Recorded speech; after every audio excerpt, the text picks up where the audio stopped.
SighSquad podcast. It's another great week for sports fans. Yeah. There's a lot going on. Yeah. Sports seem to be working back. NBA's back! Disney World! Yay! Woo! Yeah. Woo! I'm so excited. I'm so hyped. I was so freaking hyped when I saw the news. You don't even understand. I was so freaking hyped. So the way it's going to look is there's going to be 22 teams going to Orlando, 13 Western Conference, 9 Eastern Conference. That's sort of due to who could contend for the 8th seed on each side, I think. So there's going to be 8 regular season games per team, and they're going to play in for the 8th seed. And it's going to be going on July 31st through October 12th. And so, yeah. Let's go. It's going to be a banger. We get to see Zion. That sounds like a real slam dunk of an idea. I think it's a great idea. I think it's awesome. And we get to see Zion technically in the playoffs. So what is up? Exactly. I can't wait to see Zion. Yeah, that's what I'm saying. Like, the NBA are the biggest winners of it all because they literally lose out on no big stars except for Ice Tray. Yeah. Sad, though, that Vince Carter is now done, though, like, officially. That is sad, but I mean, he went out on a high note. He went on a damn high note. Like I said, the NBA had to take a break before he did. Mm-hmm. What a legend. So guys, who do you think is going to win the chip? Pelicans.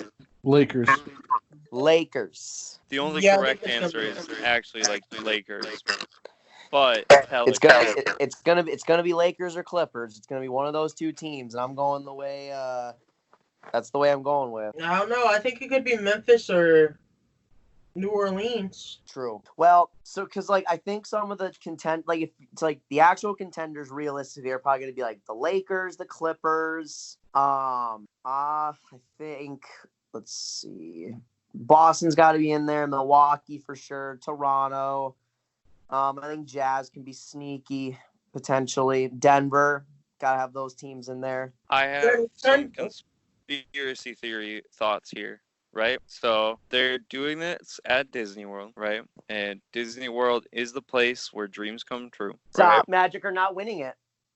This isn't the Magic this time. Oh. Although this is the place where magic happens. But besides the point, Zion made every Pelicans fan ever dream that they were going to win a finals very, very soon. Yes. What about this year when they're at Disney World, the place where dreams come true? As wonderful as that would be, as I would love to see Zion take the chip, it's not going to happen. Well, it might, because Zion's going to be Zion, right? This is just a fact. Lonzo's going to ball like himself, and then the other guys are going to show up. Well, I mean, I could say that about any team, but you know what? Let's go for it. Yep. SighSquadPod's pick to win the championship is the New Orleans Pelicans. Yes, it is. I don't know about that, but Yeah, it is. I wouldn't associate myself with that pick, but neither. Well, Noah, you have your whole other podcast to associate with whatever you want. You know what? You're right. Fuck it. Pelicans in 5. I don't have a Pels in 5. Nobody cares what you think, Ben. Ouch. Ooh. Who do you think, though, Ben? The Raptors win the chip. I think the Raptors have a good shot to win the chip. No, it's going to be the Lakers, and they're going to dedicate to Kobe. Everybody's going to cry, and then, I don't know. I don't want to believe the NBA is rigged. It's not rigged, but they're going to have Kobe's spirit guiding them. Exactly. Yeah, It's going to hard to argue with. spirit, and you also have the greatest basketball player of all time, and LeBron James helping you out trying to win a chip. Second greatest. No, I second said what I greatest. said. I said what I said. Second greatest. You're right, though. I think that if LeBron does win the chip, I think that solidifies him as the greatest. I think it's gotta. Go That's chat. only That's because the goat ghost shit. of Kobe was helping him cheat. Stop. Like, Stop hear me it. out. We're going to be watching these, and there's going to be so many times that the Lakers get a lucky bounce, and we're going to be like, Ghost of Kobe. Lakers are going to have six guys on the field, and one of them is going to be the ghost of Kobe Bryant. That's not fair. Well, you know, I'm not gonna lie to you. I think the LeBron's just gonna play damn well. I think AD's gonna play well, and like I said, they certainly have that extra motivation. That is for gosh darn sure. So I guess since the Lakers are going to have the ghost of Kobe, that playing against them would be a scary matchup. Oh, Wow, is that the whole reason you were saying that, just to set that up? No, me saying the other stuff just made me think of that. It really just flowed. Oh. oh. Well, you know something else that really blows? What? The MLB's proposal to players. Yeah, they're not gonna have a season. They're not gonna have a season. Baseball's kind of fucked. Yeah. I don't Like- know. We may never get Like- MLB again. Well, no, I won't say that. But baseball's fucked this year. Yeah, I think if baseball wanted to come back, they needed to have, I don't know, not necessarily have better ideas, but they needed to nail these proposals a long time ago. Oh yeah. But at this point, they might as well just cut their ties and start getting ready for next season. Yeah, no, I 100% agree. Because the big thing they wanted to do is they initially said they wanted a deal done by June. It is now June 8th. It's gonna be July before we know it. And like if they don't get a thing, they initially wanted to start on July 4th, but they don't get something done, then there's just no point of playing a season. Like you said, you might as well just cut your losses and just try and make a perfect 2021 season. Yeah. It's really all you can do at this point. I don't know. I think that something that really stands out is that if you just read what the proposal was, it sounds pretty decent. It sounds like they got baseball coming back, but then as soon as you hear like people like Jeff Passan and stuff, the MLB insiders saying that the MLBPA thinks that this is like even worse than their last proposal, I just don't see something happening. Yeah, no, I 100% agree with that because I mean, here's the thing. I actually like the very first plan they had when they were talking about playing on July 4th, playing 82 games. I thought it was good. The only thing that was the issue was the pay cuts, and that is obviously completely understandable. But now you're stuck in this situation to where you're just stuck in this situation that you need to get a deal done and like soon, but I don't know, it's not looking good. Yeah, it's not looking good at all. It's very much not looking good. But hey, it's baseball. Nobody cares about that anymore. I mean, shoot, where's the lie? The trophy's just a piece of metal. It's just Nobody a piece. cares. Yeah, exactly. It's just a piece of metal, so why should we care about it? Exactly. And no, but like I said before, this is just gonna suck because this is just gonna hurt the popularity of baseball, something that already just doesn't need anything worse than to go with it right now. And now this is going to happen and people are just going to forget about baseball, especially with basketball going this late into the season. Like it's going to be crappy for baseball. Yeah, for sure. And I think something that makes it even worse is they went out. The last thing people remember about baseball is the scandals and stuff. Exactly. And so they just went out on the worst note possible. Yeah.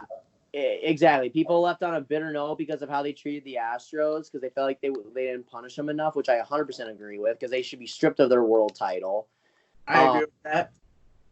And that's the note you leave on. You leave on a sport that isn't very popular with today's, pop culture, with today's like sports and all that stuff.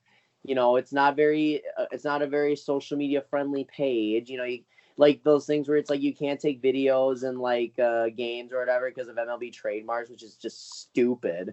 Because that's what makes the NBA and the NFL so popular is their ability to connect on other platforms other than just their own social media pages. And now you're stuck with this, with no one's gonna be watching baseball, with like football about to take center stage. Basketball's going to be going on until October now. And then like hockey and all that, and it's just there's gonna be too much going on that time of year. To where it's like baseball can't afford to have this happening. It really seems like baseball is striking out. They really do be striking out though. They really do be.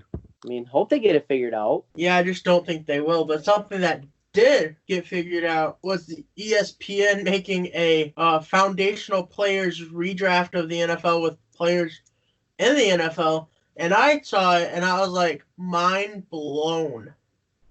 I thought it was I didn't really like it. I love it for so many wrong reasons. But if you look at it here, we'll just go through the top 32 here real quick. Goes Mahomes, Wilson, Lamar, Watson, Aaron Donald, Ronnie Stanley, which I thought was interesting for number 6 altogether. Joey Bosa, Drew Brees, Dak Prescott, Nick Bosa. Oh, look, 2 of the Bosa brothers are on there. Carson Wentz, Aaron Rodgers, Joe Burrow, which is interesting considering he's never played a snap in the NFL. Tom Brady, who is also interesting because he's like 40,000 years old. Drew Lock, which I love, but is also interesting because how young he is. He only has 5, 6, 7 games under his belt. Matt Ryan, Kyler Murray, Teddy Bridgewater, another interesting case there. Jimmy Garoppolo, Christian McCaffrey, Baker. Baker What a Mayfield. sad He is sad one there.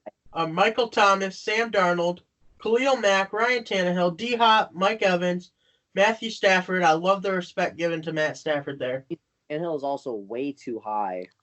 Yeah, Yeah. definitely agree there. Tyreek Hill, Tua, also never played a snap in the NFL. George Kittle, and then Stephon Gilmore. And that's the first I don't round know. picks. The more I look at this list, the less I like it. Yeah, I actually was just kind of thinking that. I don't really like this list. I don't either. Like, So here's my thing. So this is like what, the foundation? Like this is the player you build around? Is that what I'm getting out of it?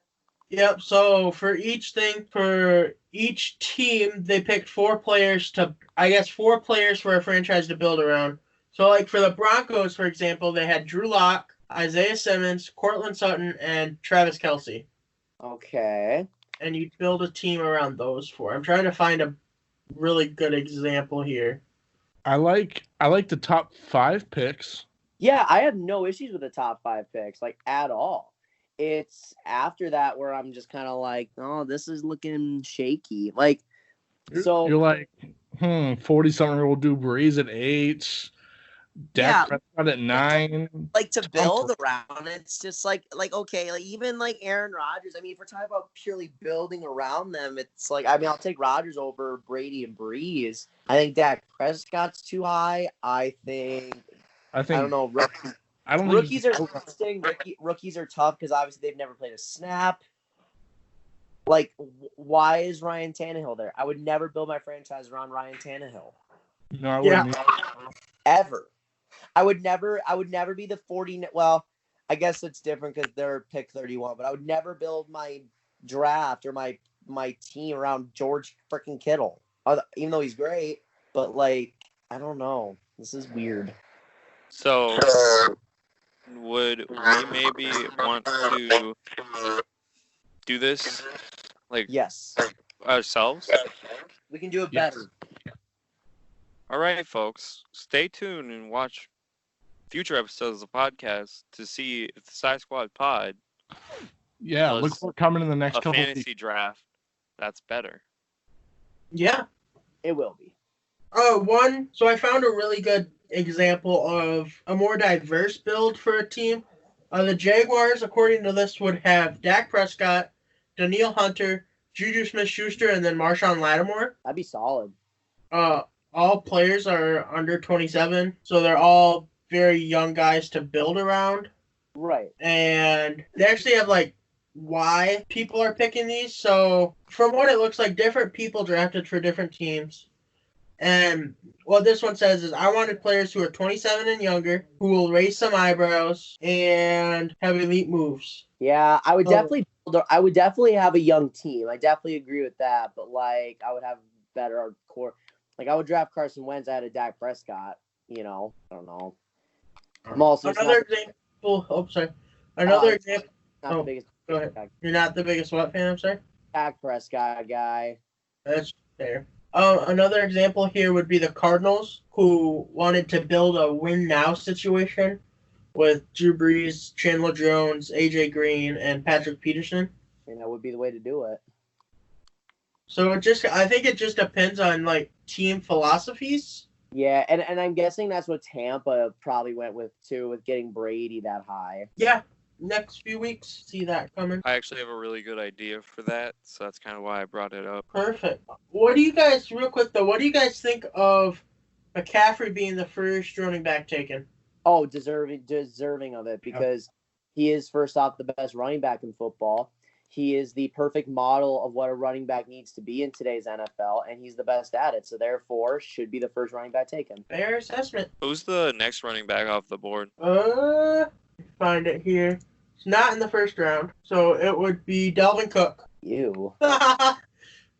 Wow, that worked out perfectly. I'm really disappointed. I was actually expecting it to be somebody else. Saquon's the next one. Jesus, how is Saquon below Dalvin?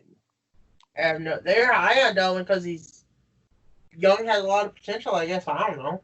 Yeah, I was just so is Saquon. Saquon's better than Dalvin. Stupid list. Stupid. Yeah, Well, where's Derrick Henry, who can be a one-man offense? Derrick Henry's the next one. Like, actually, I need to save this discussion. I'm saving it for our next segment. There we go. Actually, probably 2 segments from now. Or we should just do it next because we've already kind of segued it. We already teased it. Yeah. So Dalvin Cook is a dumbass.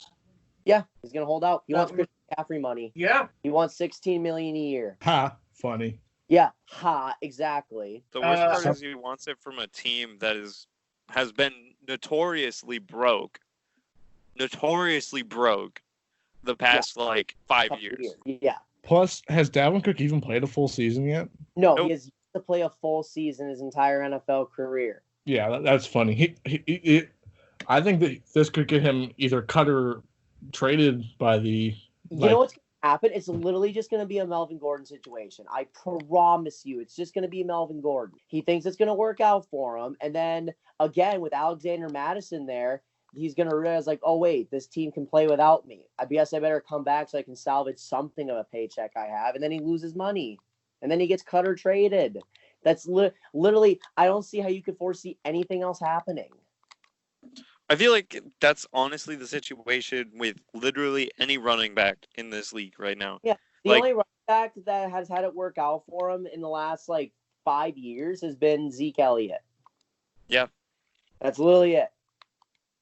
Which I don't know how that even happened. I mean, don't get me wrong, Zeke is good, but he's great. He's one of the best running backs in football. Well, yeah, but right. But again, the league is. Yeah, I agree. Because as you guys know, I'm very anti-paying running back. So it's just I would never pay anyone that high of money. The only person I would be Saquon or Christian McCaffrey. And that's just it. Dalvin Cook is not the best. Not even he's arguably a top 5, not even top 5 running back. Arguably. Because think about it. Because so you're going to have Saquon. You're going to have Zeke. You're going to have Derrick Henry. Christian McCaffrey. I didn't even say Christian McCaffrey, and he's the best of them. Christian McCaffrey. And then, you can have... then you have your Nick Chubbs. Some people would say Alvin Kamara. Well, maybe not Alvin Kamara, but I would say Alvin Kamara.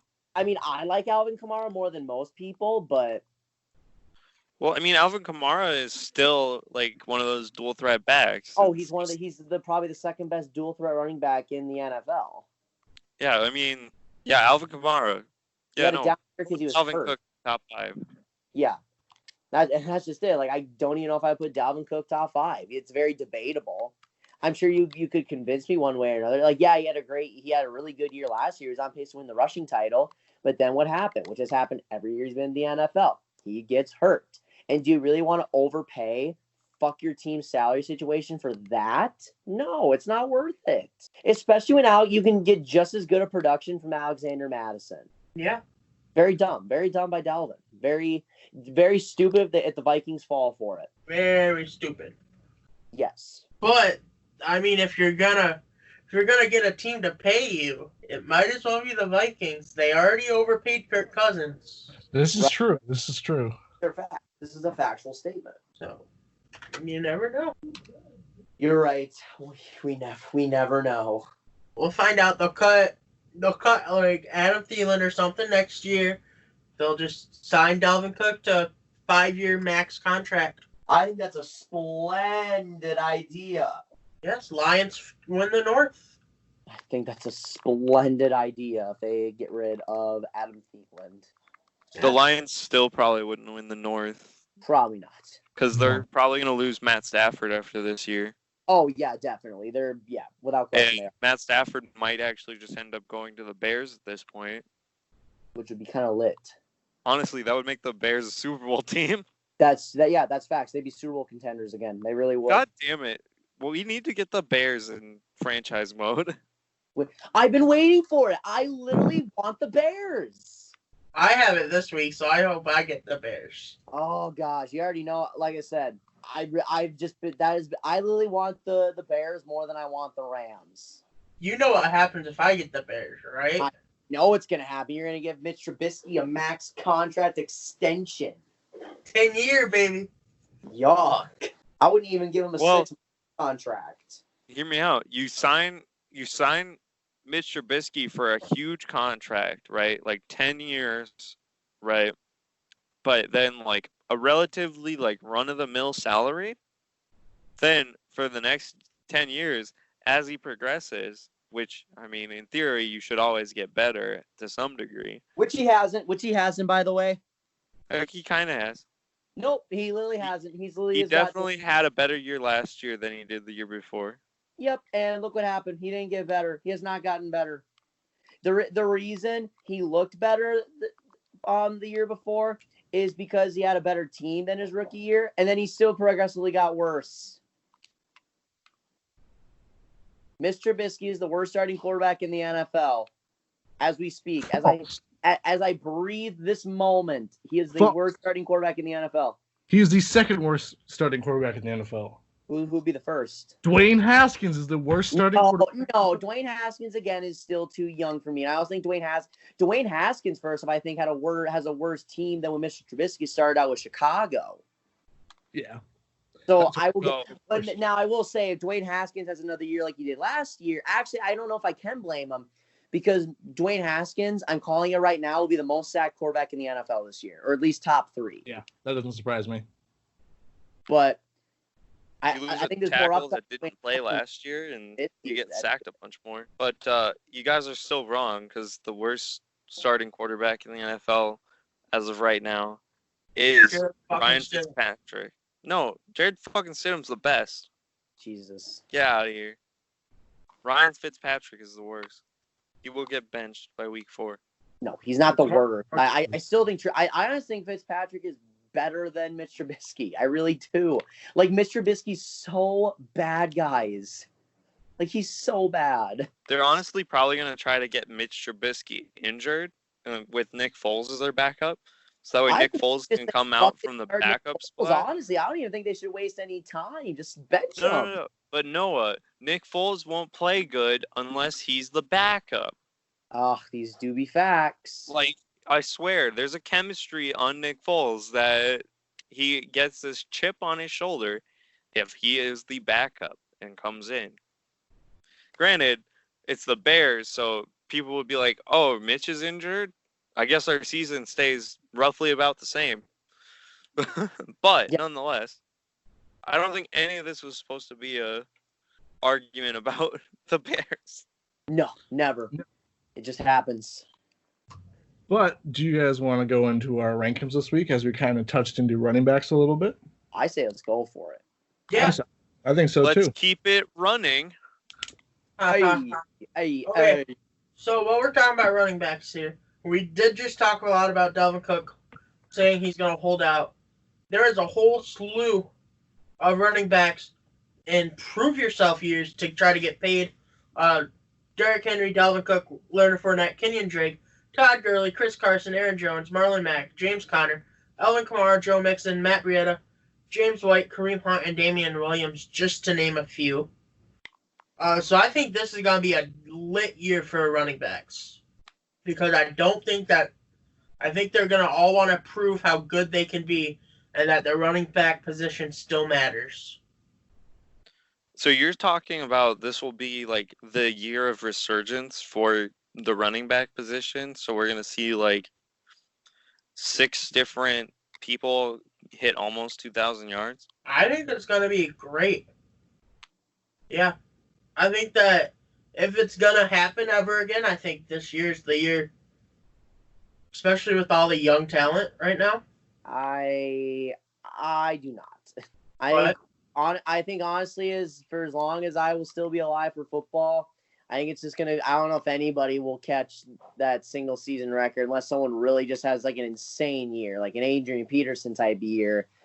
But we haven't seen that in a year like that, and gosh, that's now 8 years. And before that, we didn't see it for like 5 years. It's just the NFL is just getting away from the running back. It's a dying position in the NFL.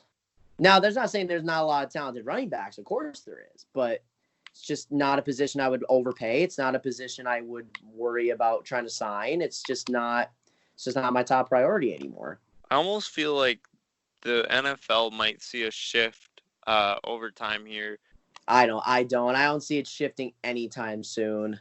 Well, as quarterbacks have been more of the mobile and the running threats, I almost feel like we're going to see a lot more teams. But then they're going to use the quarterback, not the running back. Yeah, that's what I'm saying. The shift is going to be. Oh yeah. Like wavering out the running back position into just quarterbacks that can run and wide receivers and like tight ends. Yeah, pretty much. And that's a good point. That's just another reason why it's just going to keep going away. Which will kind of turn the NFL and football into a league where short people just kind of can't play. Yeah. Even if you have all the talent in the world, if you're short, it doesn't matter because you'll play running back and you'll be out by your first contract, no matter how good you are. No more short people. Sorry, Darren. I would say sorry, Tariq. Yeah. Well, you guys want to get started? I was going to say, while we're dissing running backs, let's just rank them. Yeah. True. Okay, so we got a long list here, so might as well get started. First off, we have Kenyon Drake. Above average. I agree. Brendan, what do you say? So I had some doubts with Kenyon Drake, and then when he got traded to the Cardinals, was like the third string guy on the Cardinals depth chart wise when he got moved over, and then still just kind of had a monster running game. I would definitely say he is above average. Yeah, screw it. Let's put him above average.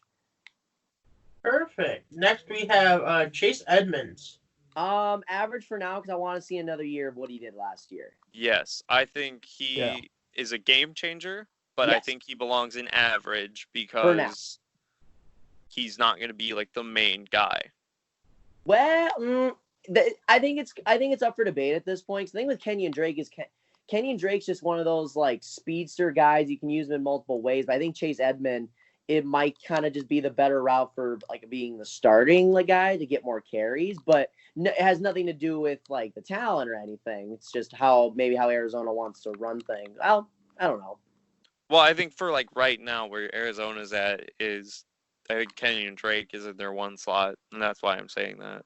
Yeah. Chase Edmonds, I think he should be the number one guy, but I think he needs another year of doing what he did last year, which if he does, like, that's impressive. Next, we have Todd Gurley. I think he's going to be average on the Falcons. I agree. Yeah. He's going to be average. I think he's going to be average for the rest of his career. Yeah, that arthritis got to him. Yeah, no, it really did, though. Next, we got our... Don't even. Just put him on the top. Let's keep first going. top tier, Christian McCaffrey. I think he goes in below average. Brendan. Thanks for bringing that up, Brendan. Surprise me what you say at this point. So last week, real quick, get off topic here. Last week, we were talking about wide receivers, and Brendan just so happened to want to argue that Stephon Diggs was below average, which is the stupidest, craziest. My homies didn't go to the polls. I'm mad at them.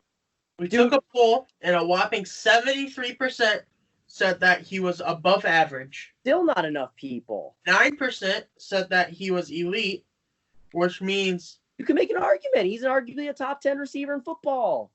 What? No. Yes, absolutely. No. Yes, he's arguably a top 10 receiver in football. He's not even top 5 in the AFC.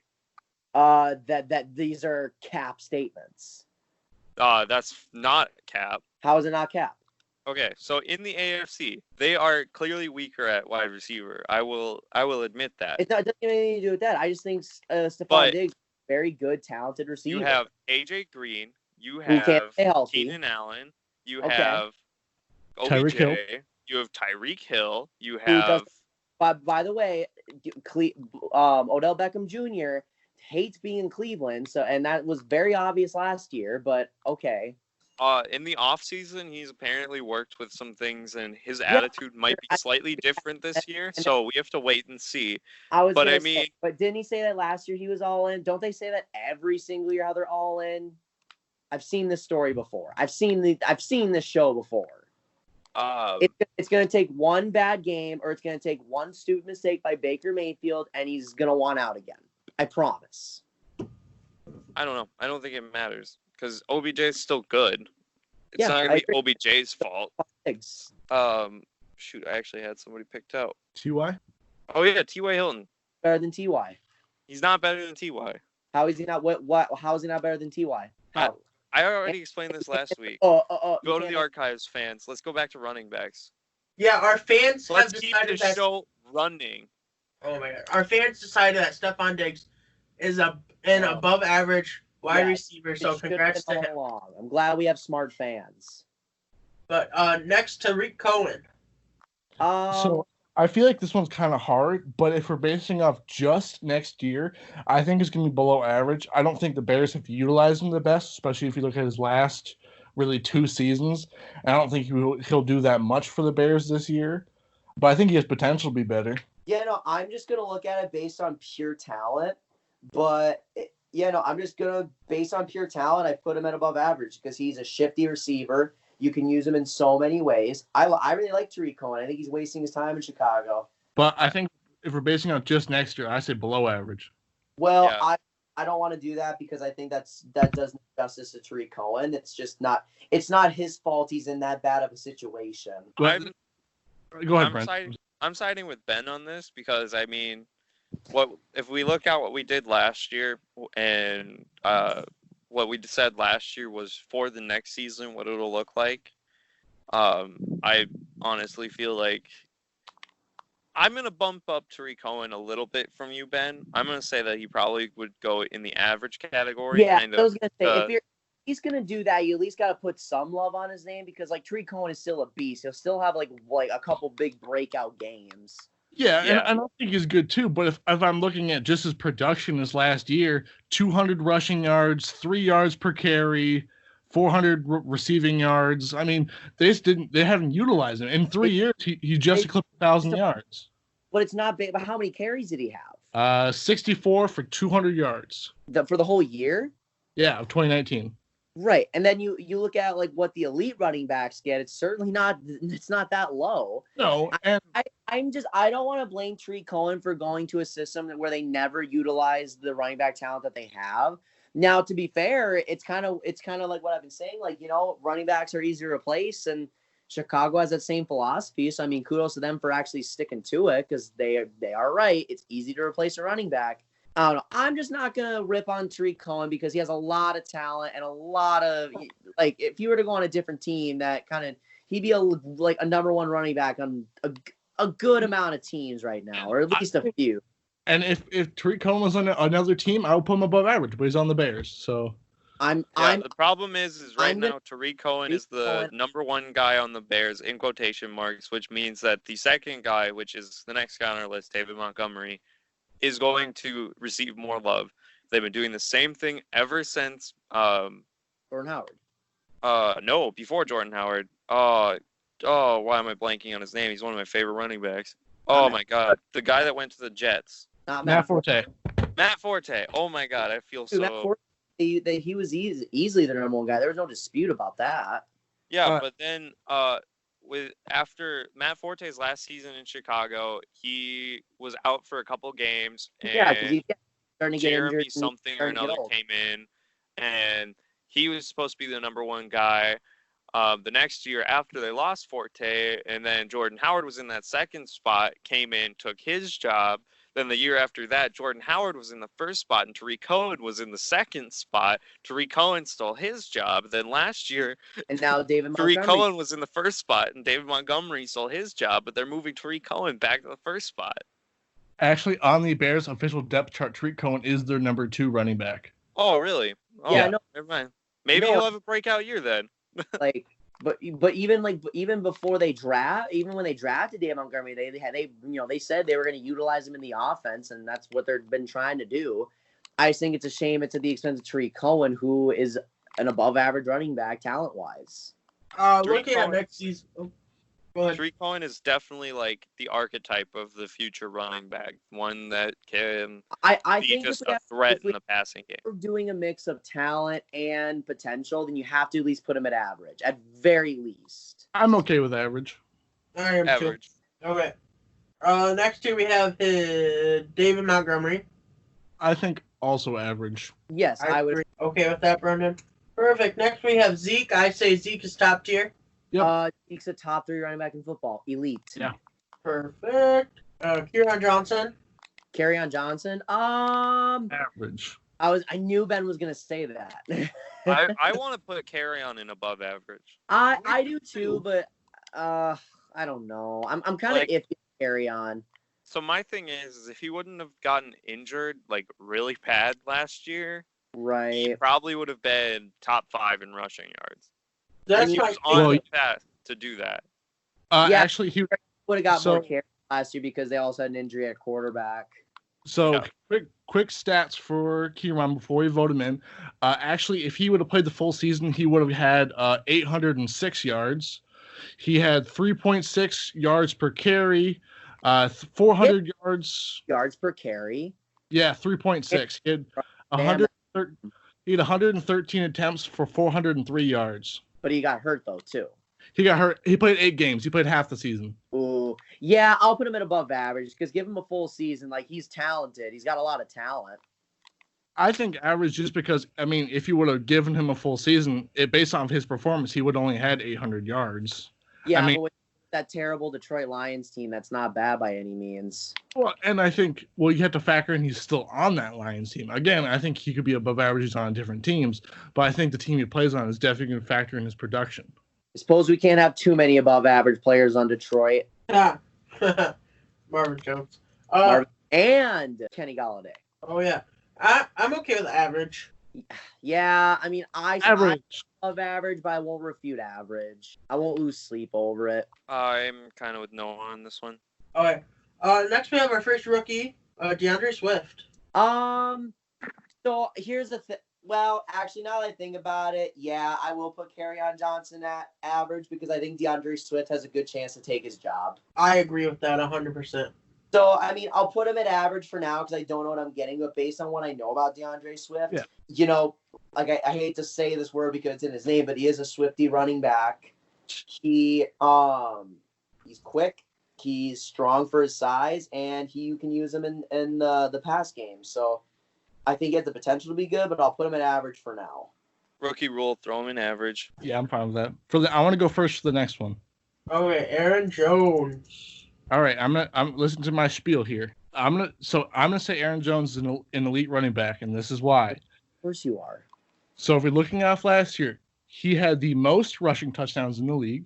He had the 3rd highest yard per carries behind Christian McCaffrey and Derrick Henry. He had more touchdowns than Zeke. He had more yards than Saquon Barkley. He was a better receiver than Alvin Kamara. Based off last year's production, and I think what he's going to do this year, I think he's definitely elite because he had better stats than a lot of guys that will also be in the elite category. And honestly, last year, the only 2 running backs that are better than him last year were Derrick Henry and Christian McCaffrey. So here's the thing. So he had more receiving yards than Alvin Kamara, who didn't play the full season here. I didn't say more. I said he was a better receiver. So technically, Aaron Jones had 30 less.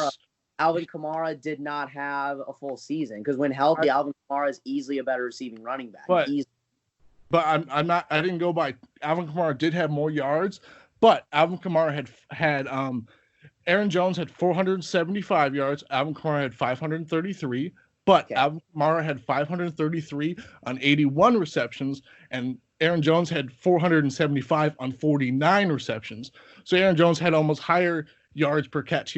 Aaron Jones' yard per catch was 9.7, and Alvin Kamara's was 6.1. Yeah, but again, if Alvin Kamara would have played a full season, those numbers would have been significantly higher. He probably would have been upwards of like 600 receiving yards, which is impressive for a running back. And then you have Chris McCaffrey, who just breaks the mold. And that's fair. And Alvin Kamara did play 14 games last year. Like Zeke and all that stuff.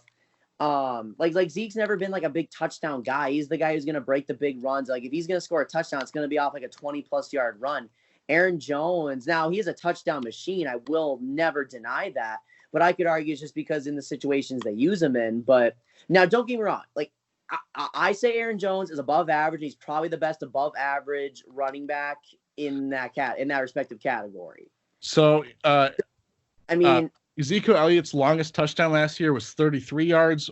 Aaron Jones was 56 yards. Okay, so every blind mouse gets the cheese every now and then. Everyone has a breakout moment. So, because here on the podcast we have mutually taken a stance that Lamar Jackson is a quarterback and not a running back. Yes. Right? Because Aaron Jones got less rushing yards than Lamar Jackson, who is not a running back. I would put Aaron Jones in the above average category, especially since if you look at like the rushing leaders, Aaron Jones is 12th for yards, behind a lot of players. Most of them are going to end up in this top category, but about 5 or 6 of, or no, sorry, that's too many for 12. About 4 of them are going to end up in the above average category. And I think one of them might actually end up in the average category, mostly because of things they've said. Oh, don't spoil it. Not going to spoil it. But therefore, that's why I'm saying Aaron Jones belongs in the above average category. I definitely think he is a good back, and I definitely think that the Packers do use him to his full potential. Like, yeah, for having their quarterback, they use him perfectly.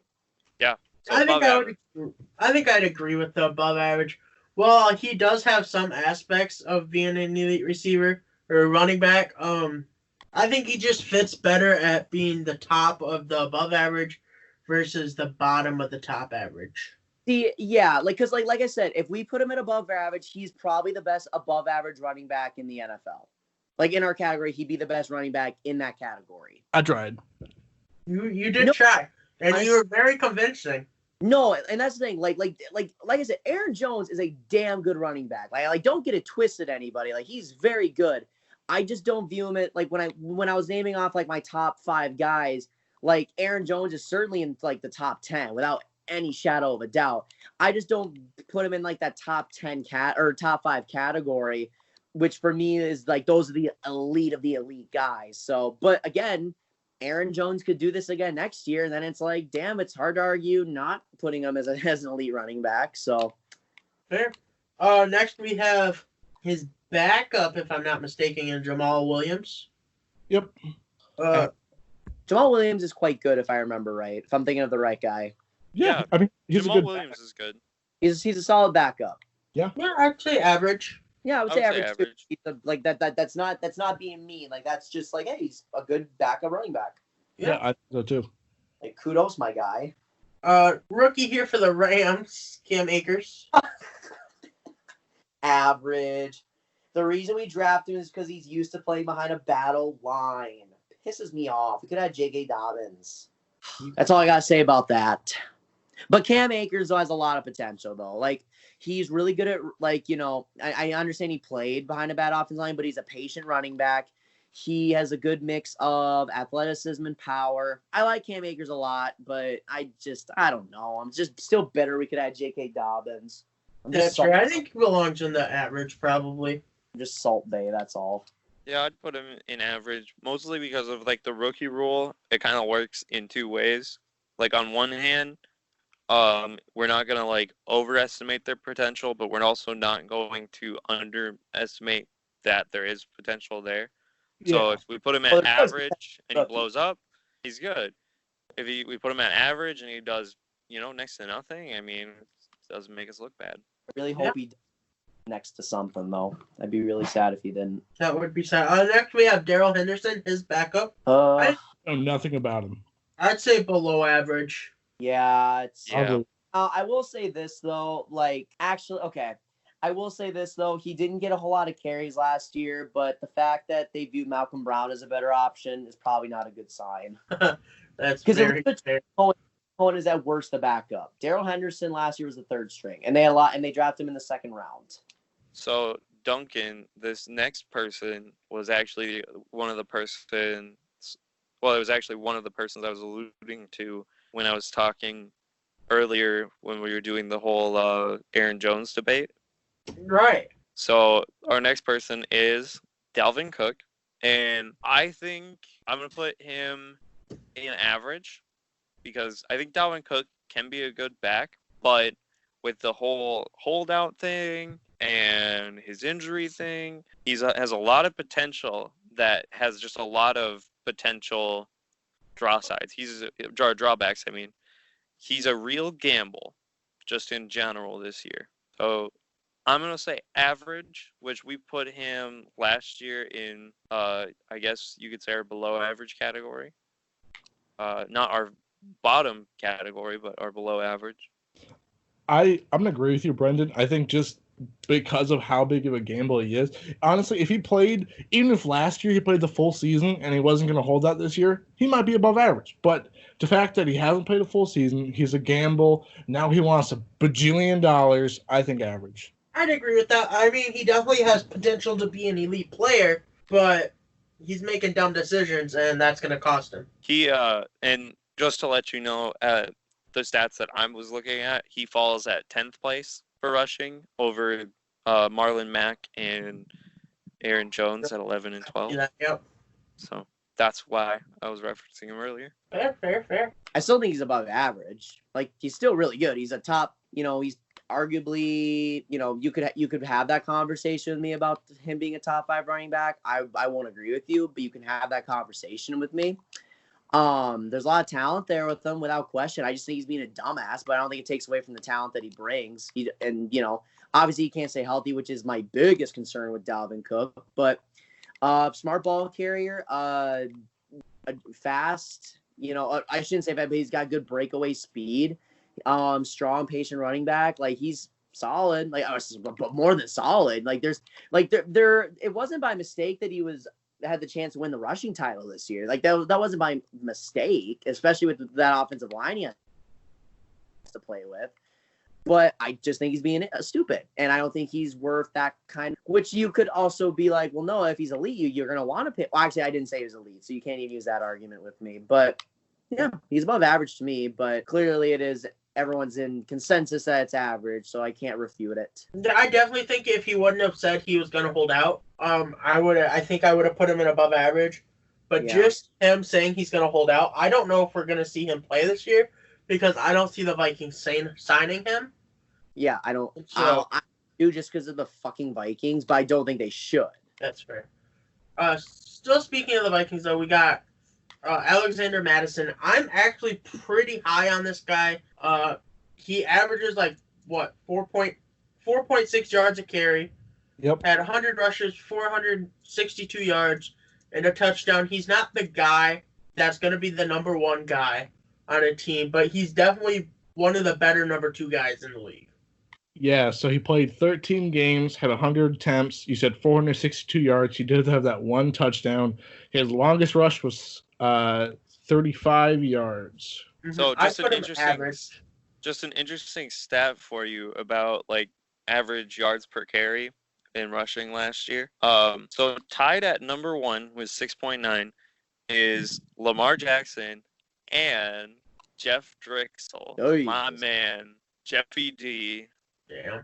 I was curious and saw that and thought I would share. 6.9. I like it. It's fantastic for Jeff Driscoll. Are you guys okay with him being average? I'm okay with it. Yeah, I am too. Yeah. I could see him moving himself into the above average category throughout the season, especially with all the bullshittery from Dalvin Cook. I agree. Alvin Kamara. Elite. B. I would agree with that. Top tier. Above average. Above average, Ben. Why? Because if Aaron Jones is above average, Aaron Jones is better than Alvin Kamara, and I will stand by that.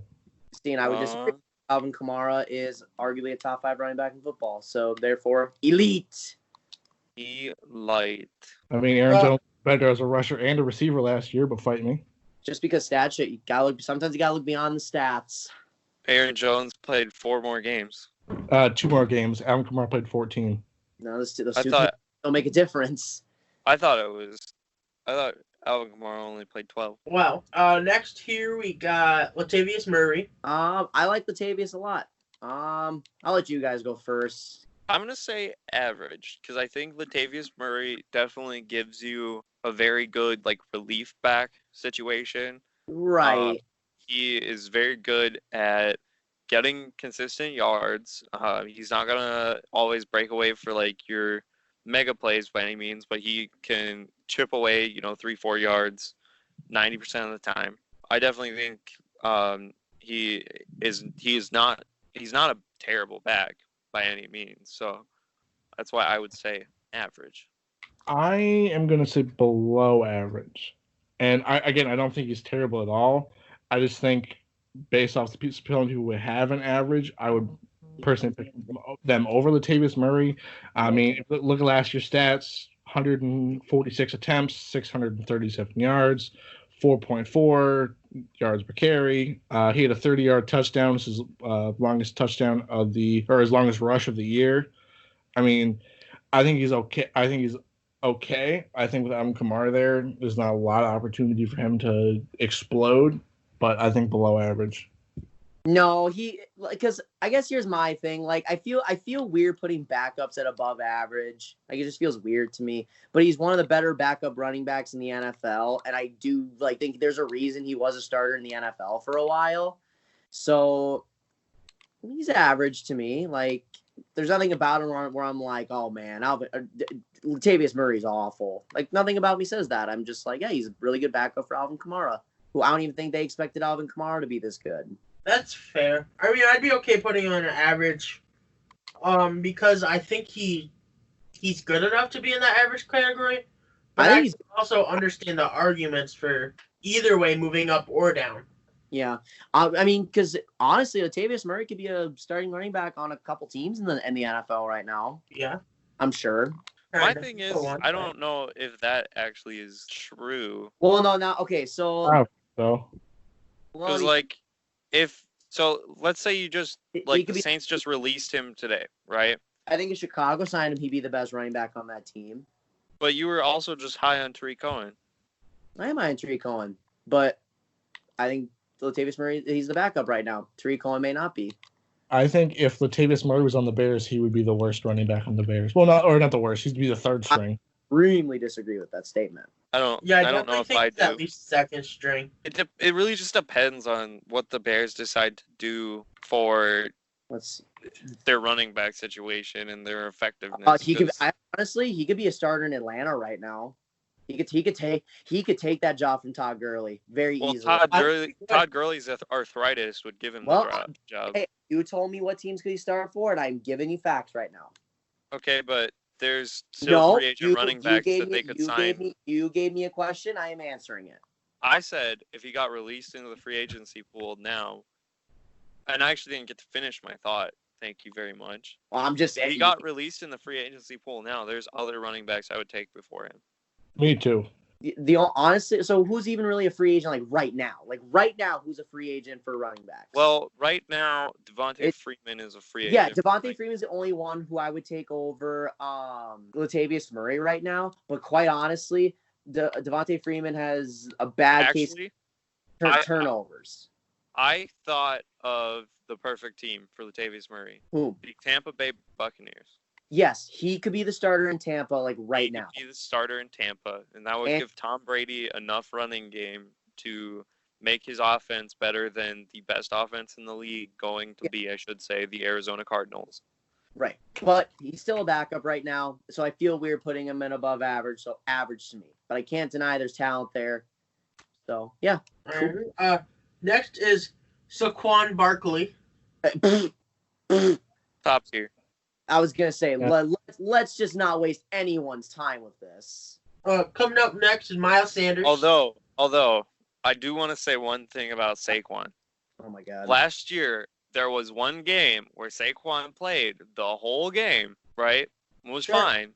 Only got 1 yard. Yep, and Zeke once had a game for 8 yards, and we still don't think any less of Zeke. I do. I do not. Everyone has a bad game. Everyone is human. It happens. Well, that's kind of the reason why I put Zeke at that number 3 spot in running backs. Granted, I'm also really high on Derrick Henry, who we haven't talked about yet. Sorry. Henry is a very good running back. Derrick Henry's my favorite running back But that plays in the NFL right now. He still said Zeke and Saquon are elite, even though they have had bad games. Just like your boy Tom Brady, just like our boy Drew Brees, just like anybody who's a Tom human Brady being. probably should go in below average, honestly, at this point. But that's besides the point. Stop it. But anyway, no. Saquon, elite, top 3 running back in football. Elite. Be the elite. Tom Brady's the worst quarterback to win more than 2 Super Bowls. Stop. Brendan, I hate your dumbass takes. I was gonna say that was stupid. But that's kind of not wrong. No, you are so wrong. You are so wrong about that. Miles Sanders. Miles Sanders is above average. Above average. Above Agreed. average. Boston Scott. Boston Scott's average, but he did a really good job filling in the role. Yeah, I think average is fair for him. That's fair. I like how you put that there. Who's next here? Raheem Mostert. Above Raheem Mostert's really good. Yeah, above average. Agreed. Jerick McKinnon. So he's kind of gotten phased out of even being a running back on the 49ers at this point because they really like what they have with Mostert and the next guy on our list. And before that, even Matt Breida. So I'm going to put him in below average. I will too. I put him in there just so we can have a below average guy. Yeah, I agree. I mean, he hasn't had a snap since 2017, so Boy can't stay healthy. Talented when he plays, but he can't stay healthy. Yeah. Tevin Coleman. I'm going to say is he still in the Niners? Yes, he's still in the Niners. Wow. He actually is. I feel like he's a little bit better than a lot of people like to believe. Yeah. I want to make an argument for above average, but I can't think of one. I definitely think he's better than a lot of players in the average category. Like, I'm not seeing one person I would rather have over Tevin Coleman, because Tevin Coleman does bring, I mean, he's fast and he has good hands. And honestly, with the 3-back offense that the 49ers had, like, there was some games that Tevin Coleman just went off, but there was other games that, Mostert was going off or Breida was going off. So, right, which makes me want to put him in the average category. I feel like Mostert's going to be the primary back this next year, but I definitely think Tevin Coleman will have some games that make him stand out. And I definitely think Tevin Coleman is important to that team. Yeah, I would agree. Average. Okay. Next, I think this is going to be an argument, maybe, depending on your thoughts on this guy. Chris Carson. Above Top. average. Chris Carson's great. Okay, Top. Brendan, I agree with you. Top. Okay, Top. here's why. What? Here's why. Let me hear it. I'll hear it out. So, Lamar Jackson is not a running back, Okay. right? He got 6th in rushing yards last year, right? You know who's not number There are 5? 5 people above him, and I Carson. think all 5 of Carson. these belong in the elite category. Henry, Chubb, McCaffrey, Zeke, and Carson. Carson. Carson is not better than Aaron Jones, but I will say he's above average. I think Carson is Carson- way better than Aaron Jones. I would agree with that statement. I don't think Chris Carson's better than Aaron Jones. Now, I will say this, though, about Chris Carson. Chris Carson puts up those numbers with the worst offensive line and a scrambling quarterback in himself with Russell Wilson. Chris Carson belongs in the top category. No, I agree. And he's Absolutely. only 25. I would say above average, personally. above average. He's not better than Aaron Jones. I So- think he is. He got top 5 in rushing yards, right? Yeah. Yes, he had 150 more rushing yards than Aaron Jones. Yeah. But he got top 5 in rushing yards. He missed about 1.5 games. Right. Yeah, it says he played. He says he played in 15 games. Yeah, but he got injured halfway through in Yeah. week 15. Like, it was Yep. bad. I think Chris Carson belongs in the top tier. I So agree. if we're going to compare him, Chris Carson had 7 fumbles, which is more than Aaron Jones. He had 37 receptions for 266 yards, and he had a lower yards per carry than Aaron Jones. Yeah, no, because here's the thing. I think Aaron Jones is personally the better running back, and if I'm putting Aaron Jones at above average, then I got to put Chris Carson above average.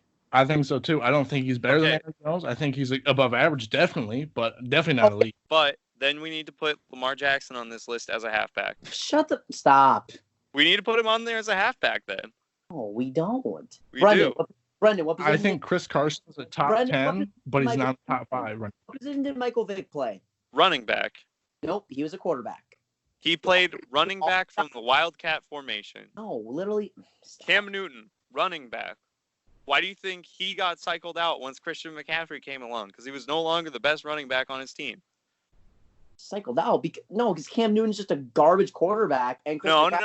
Cam Newton got cycled out because he was no longer the best halfback on his team. That was the only thing that made Cam Newton an elite quarterback. He could not throw the ball to save his life. All he could do was run, and that's how he got an MVP. What the fuck? That's such a terrible take. Cam Newton literally won an MVP, leading the league in touchdown passes and passing yards, and he won an MVP. He got cycled out because he got progressively worse, not because he couldn't run the football.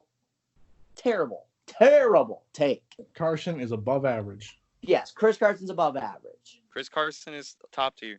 Do we need a tiebreaker? Chris Carson would be like, if I had to rank top 10 running backs, he'd be 9 or 10, and Aaron Jones would be ahead of him. Yeah. I would rank him number 5. Be completely wholeheartedly with that statement.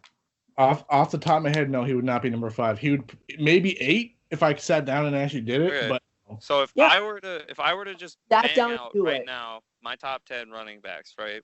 Christian McCaffrey. I would actually put Derrick Henry first because I'm biased, but that's fine. CMC at number 2, Zeke at 3, Saquon at 4. Alvin Kamara at 5, maybe. No, I was thinking actually a Josh Jacobs at 5. Ooh, okay. Too high, too young. I think so. I would then put Joe Mixon at 6, Alvin Kamara at 7. I would probably slide in Chris Carson there at that 8 spot. Then Lamar Jackson at 9. Oh wait, we're not counting him as a halfback. See, then my 5 would be Kamara, and then I would have maybe Carson at like 8 or 9 because I would have probably Jones at 7, Joe Mixon at 8, Chris Carson at 9, and Josh Jacobs at 10. See, but I like Chris Carson more than Kamara. See, the funny thing is I always get yelled at for having the worst takes, but I'm never like truly alone on my takes. I just want to point that out there. You do have that going for you. There is always somebody that, while they may not agree with you 100%, they're in the same boat as you. Yeah. Should we put Chris Carson as our poll this week? Sure. Yes. Perfect. Because I do believe my boy Chris Carson is elite. Carlos Hyde got signed not that long ago. There is no way Aaron Jones is not elite for Chris Carson. He gets an elite category. I will be very upset. Because I honestly think Aaron Jones is better than Chris Carson, and I didn't even put Chris Carson as elite. So that would be rude to put Chris, because I was saying like with I don't know. I just think like Chris Carson does nothing to me. He does nothing really elite, and he had a little issues of fumbling the football last year. Not big, but a little. If we moved Aaron Jones to elite, I will agree Chris Carson's elite, but I still think Aaron Jones is better. And I will stand by Aaron Jones being an above-average running back, just like I'll stand by Chris Carson being an above-average running back. I'd be willing to deal if Chris Carson's top, Aaron Jones top. I'd be willing to deal that. Stop it. No. Because if you look at who we have so far, Kenyon Drake, Miles Sanders, Raheem Mostert, Aaron Jones, and Chris Carson way above both of those guys. Yeah, fair enough. So I'd be okay with it. I would be too. No. I'll only make that deal if we put Lamar Jackson in our halfback list too. No. He's already top, so he doesn't count. If we put Lamar Jackson in the top category of our running back list, and move Aaron Jones up to top tier, as well as put Chris Carson in top tier, I will feel 100% justified. No, do not put Lamar Jackson as a running back. That is criminal. Well, then Chris Carson goes in top tier. Aaron Jones goes in above average. No. Aaron Jones and Chris Carson are both above average running backs. So is Lamar Jackson. No, Lamar Jackson's an elite quarterback. No, he's an elite running back. Nope, he's an elite quarterback because he also led the league in touchdown passes and was top 3 in passing yards. That's not. We really should put Josh Allen on this list for running backs. He's going to be on the quarterback list. He's on the Carlos Hyde. Average.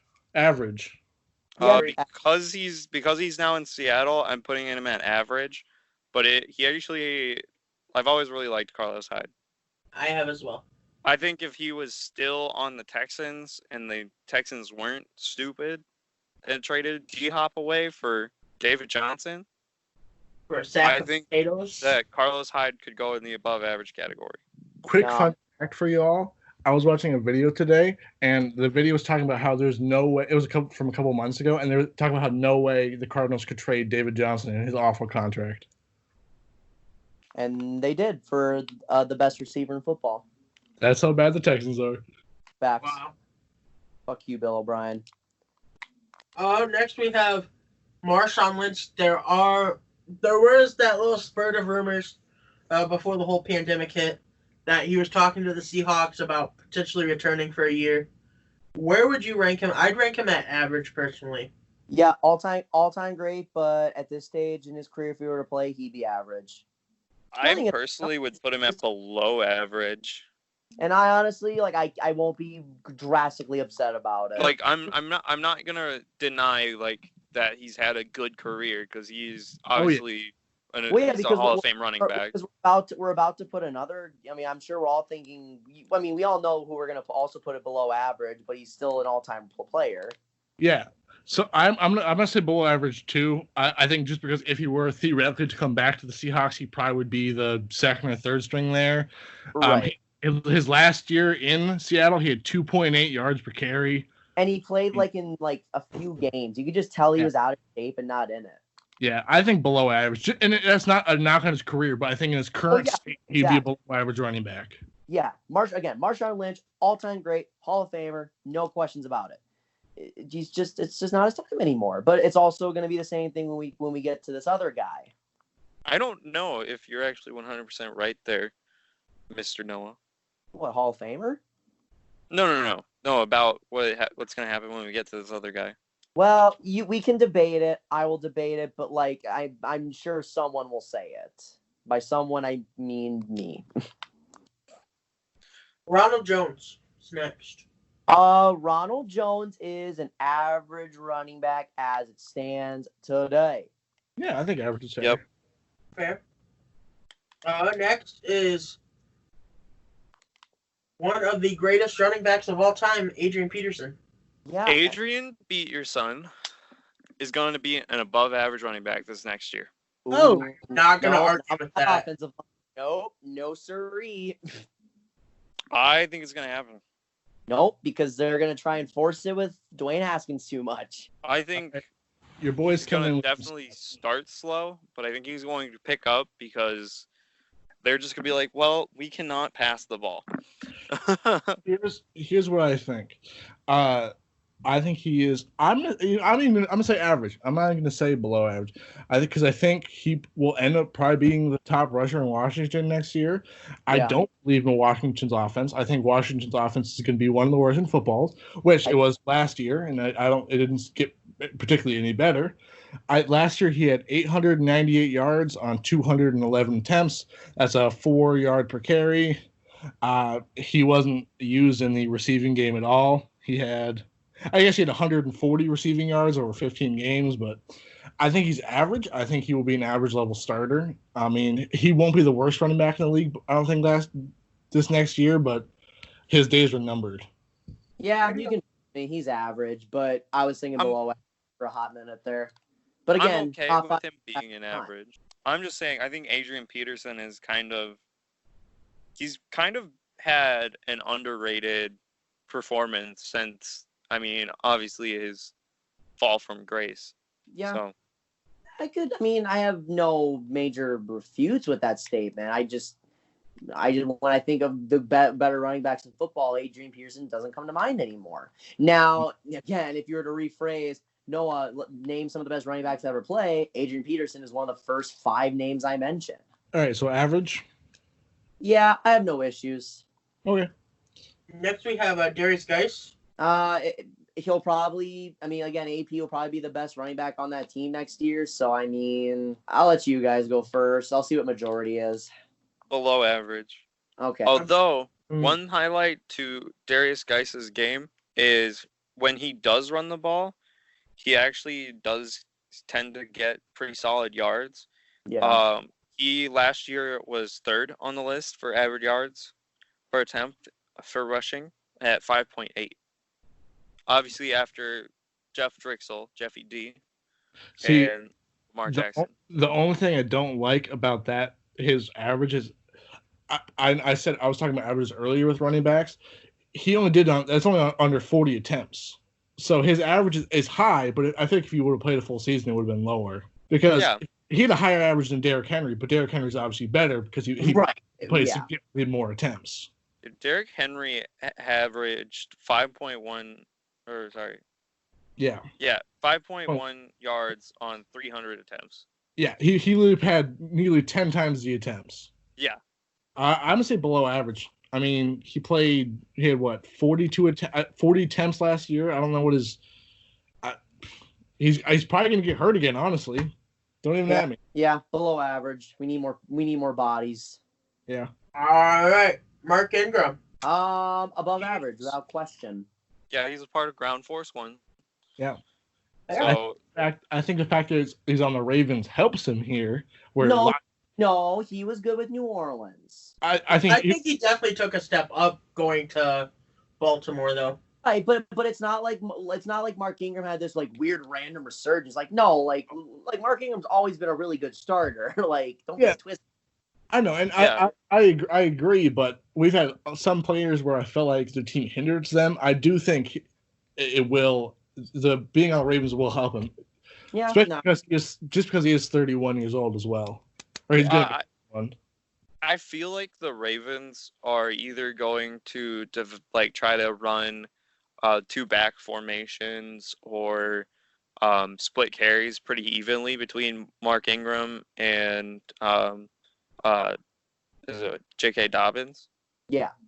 I think they're going to try to, because I think Mark Ingram being there is really good for the young running back and Dobbins, because mentorship type thing, as well as just the more bodies that the Ravens have to run the football, it seems like the better they've been. Yeah, I think above average is fair for Mark Ingram. They've even pitched it to Mark Andrews. Next, you're talking about him, J.K. Dobbins. I think he's an average because he's a rookie. Average, but again, with him being in Baltimore, he can be really, really good. But I don't think he's going to be the best running back on his team. So, they're not. Devin Singletary.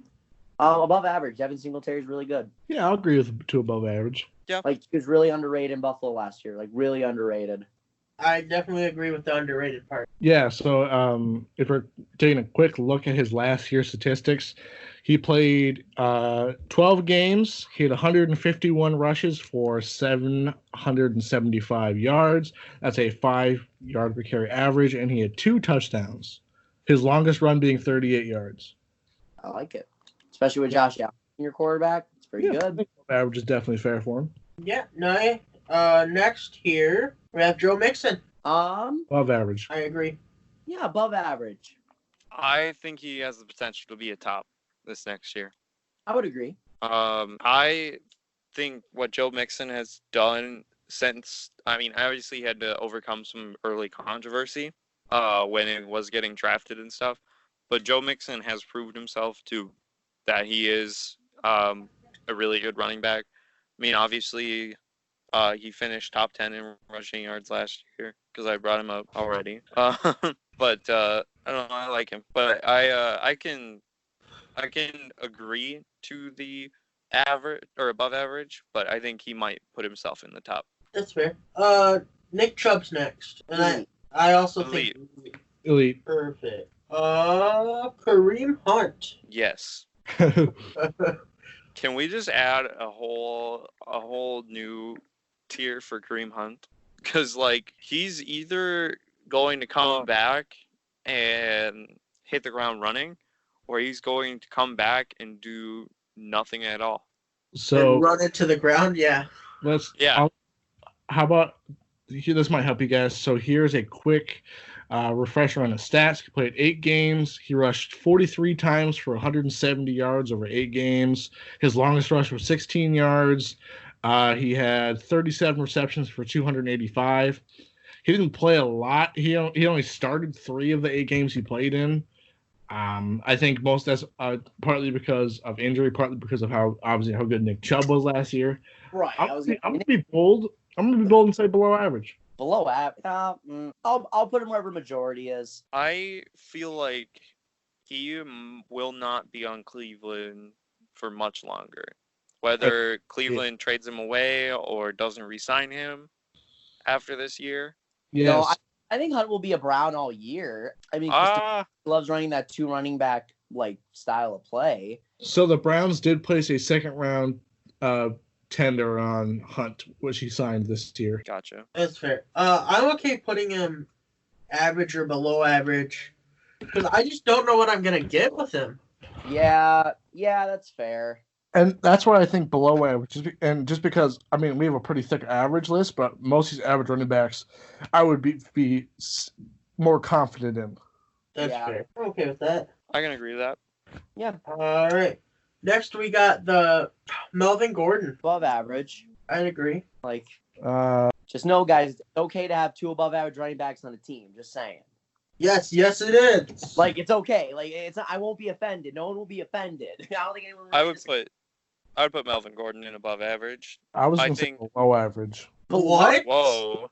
Ooh, that's Melvin Gordon only one time in his career rushed for more, had more than 4 yards per carry. He's only had 1,000 yards once. I don't think he's a good fit for the Broncos. I don't think he's going to see much playing time for the Broncos. Whoa. I think he. I think Melvin Gordon is one of the worst free agent signings of this last year. He's had 3. He pretty much every year of his career he's had like either 3.8 or 3.5 yards per carry, which isn't very good. His best. But you gotta look what else he does for that team beyond the stats. He also had injury issues. He's only had 1 full season in his career. Yeah, that's the issue. So you have to look at it. What is he doing in the time that he's playing? And when I'm watching when he's playing, he is an above average running back. Like, I would take Melvin Gordon over a lot of running backs in the NFL. I'm looking at the above average. I'm not even looking at the average list. There's running backs I would take over Melvin Gordon. Oh, that's I don't know about that. Even if looking in the above average, I don't think he's on the same level as any of these guys.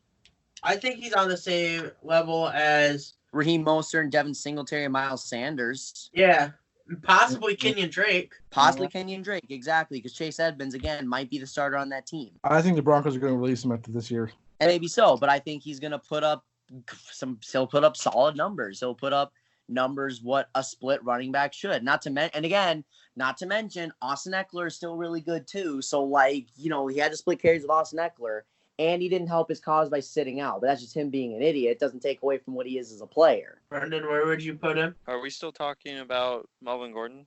Yeah. I mean, I'm down to put him in above average still. I mean, Perfect. there may be some leeway in saying that he might belong in the average category because below that's awful. Like, I like to put people way below what they actually are sometimes, but I cannot really in below average. Oh my god. We should clip that and put it. Am I getting quoted again when people agree with me this time? I didn't get your quote exactly, so not quite on tweet. What I said was I'm one who likes to downrate people a lot more than they deserve sometimes, but even I think Melvin Gordon doesn't belong in below average. I will bet somebody $10. First, I put Diggs at below average, so I will bet somebody $10 he doesn't get 800 rushing yards this year. He probably won't. That's because he has split carries with Philip Lindsay, who knows the offense better, so they'll probably be the number 1 starter. But again, it's okay to have 2 above average running backs on a team. Because like I said, because what you got to do then is because you look at production again. If he's only played one full season, he essentially is the Dalvin Cook of a lot of teams. Like he's Dalvin Cook. Yeah, but He's Dalvin Cook's better. Similar running back to Dalvin Cook. I think Dalvin Cook's better. And he didn't put Dalvin Cook at below average. He's the same type of player. I think Dalvin Cook's average. I think Melvin Gordon is significantly worse than Dalvin Cook. I pick Dalvin any day of the week. Same type of player. I think Dalvin Cook's better. I think Dalvin Cook's so much better. I think Dalvin Cook's probably less. Dalvin Cook is not massively better or worse than Dalvin Cook. Actually, I shouldn't say that. Like Dalvin Cook is definitely a better running back, but they're very similar type of players in similar situations. Both can't stay healthy, but when they both play, they can put up numbers, and both are being dumbasses by sitting out. Or one was a dumbass, the other one is gonna be a dumbass. I guess we'll see how Melvin Gordon does. That's my opinion. True. And again, I will put this next guy at above average. Philip Lindsay. Yeah, no, I agree. Philip Lindsay's above average any day of the week. Sure. I think Philip Lindsay's significantly better than Melvin Gordon. I average with you there. But I think Melvin Gordon still belongs in the above average category. We'll see. Brendan, did you really just say below average for Philip Lindsay and actually mean No, it? I said above average. Oh, they said below average. I'm like, Brendan. No. Here's a guy we could shoot in the foot. David Johnson. Average. Perfect. This next guy we can also shoot in the foot.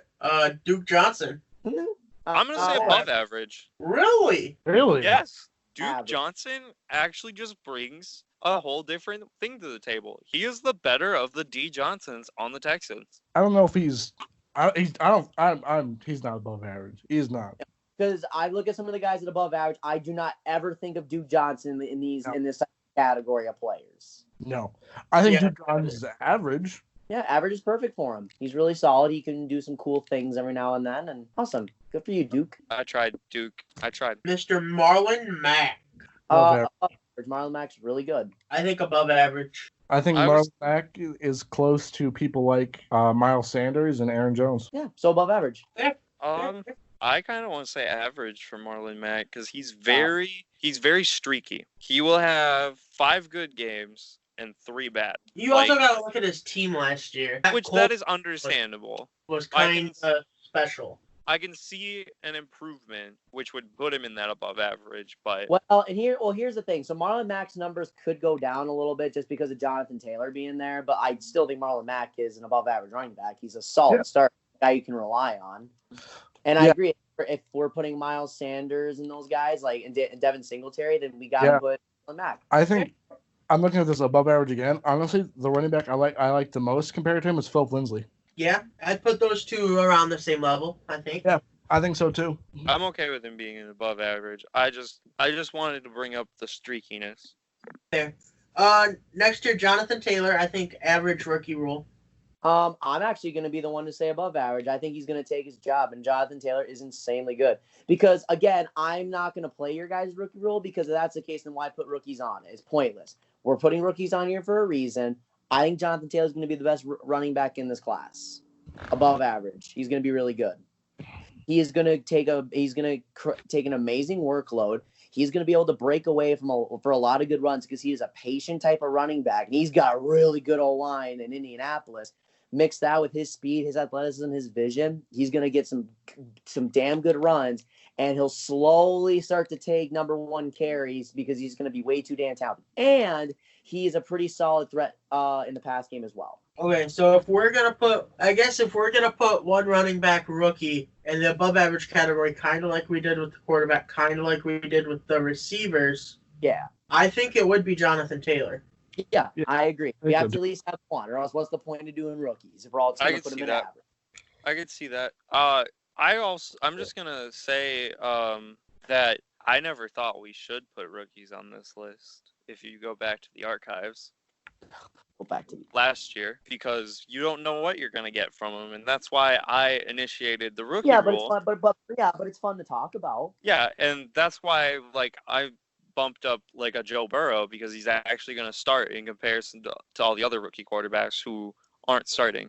But I mean, Jonathan Taylor is really talented, and I think it's going to take just a slight misstep by Marlon Mack and Jonathan Taylor will come in. True. Yeah. Well, they're already going to split carries. Now, if, like I said, Marlon Mack has a fumble or something, or he has a bad game, Jonathan Taylor blows up, then it's gonna be hard to not put him as a starter. The drafting of Jonathan Taylor is also what kind of makes me question Marlon Mack. Yeah. Because, why do you draft talent at a position you already have talent in? Packers. Don't you love it? I just don't understand why you would use, a premium pick to get a backup that you want to take the job of your starting guy if you like your starting guy. As Gudson said, we build for the future, even if the future is 10 years from now. Next is Leonard Fournette. Curious to see what you guys do here. I want to say above average. I'm going to say above average, too. Here's my reasoning. He's been in a situation. I think he stepped up. His first 2 years weren't very good. He stepped up last year. He had a productive season, 1,100 yards. He only had 3 touchdowns, but he did have 4.5 yards per carry. He played 15 games, which is the most of his career. Has never played the full season yet.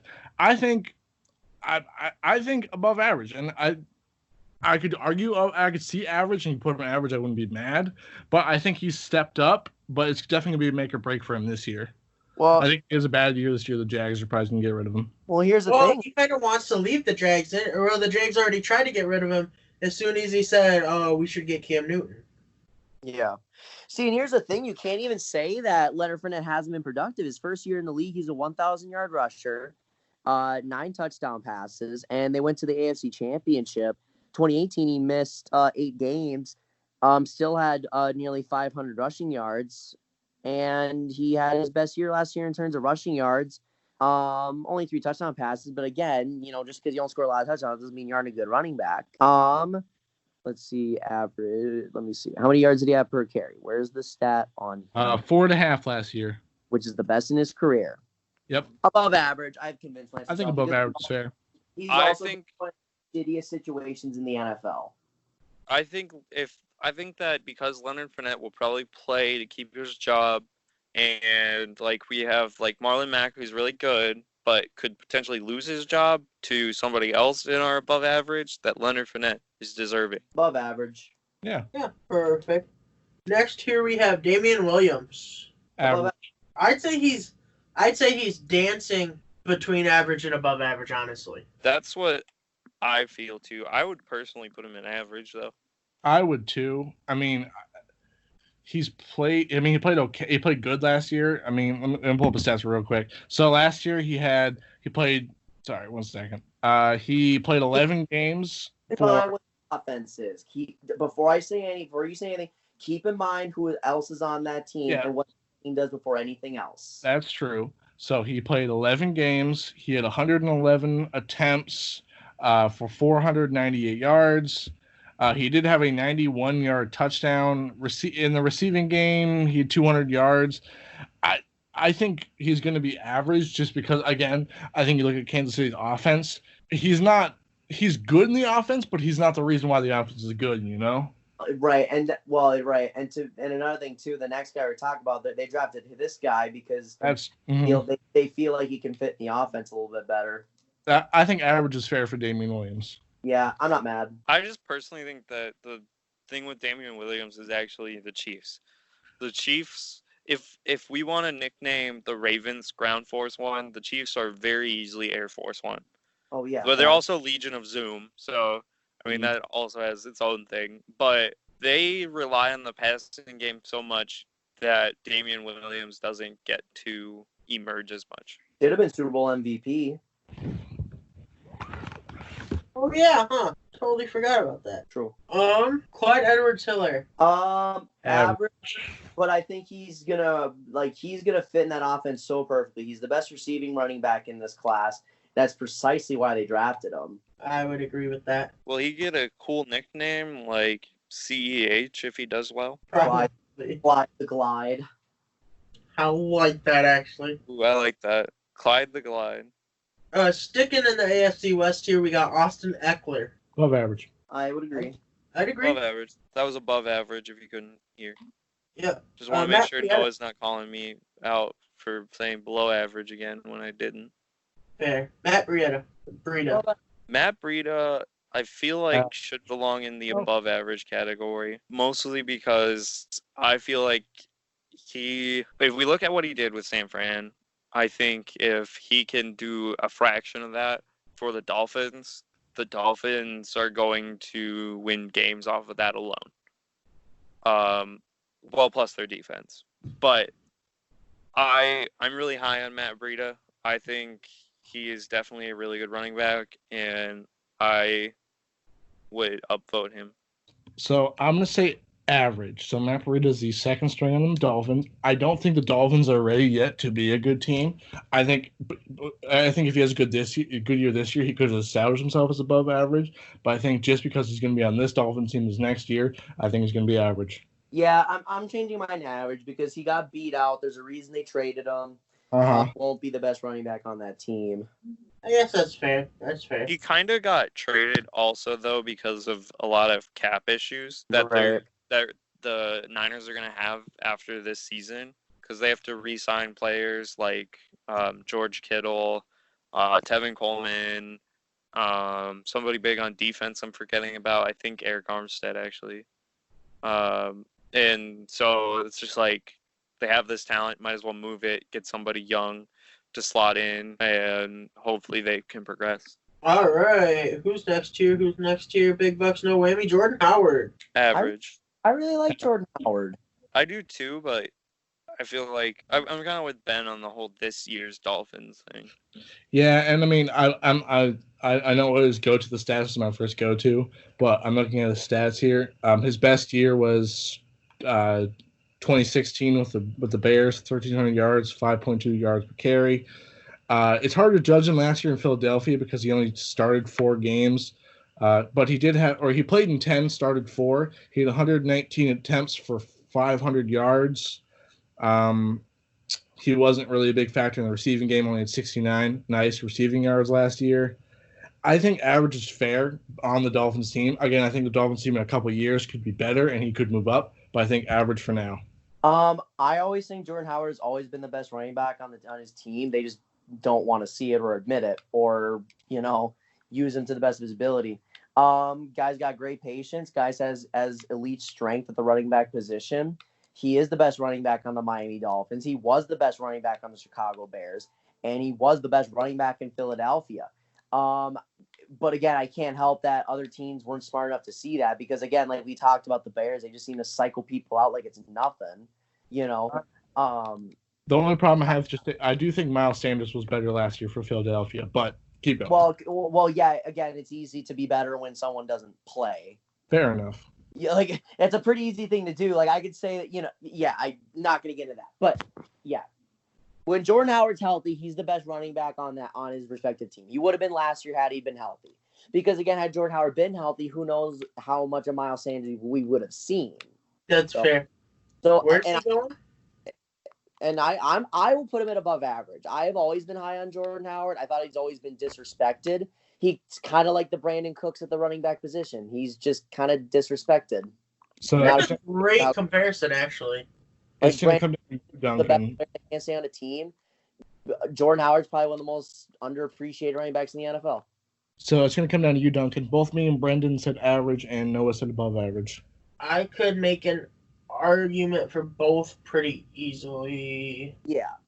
He's on the Dolphins. I'm high on the Dolphins this year.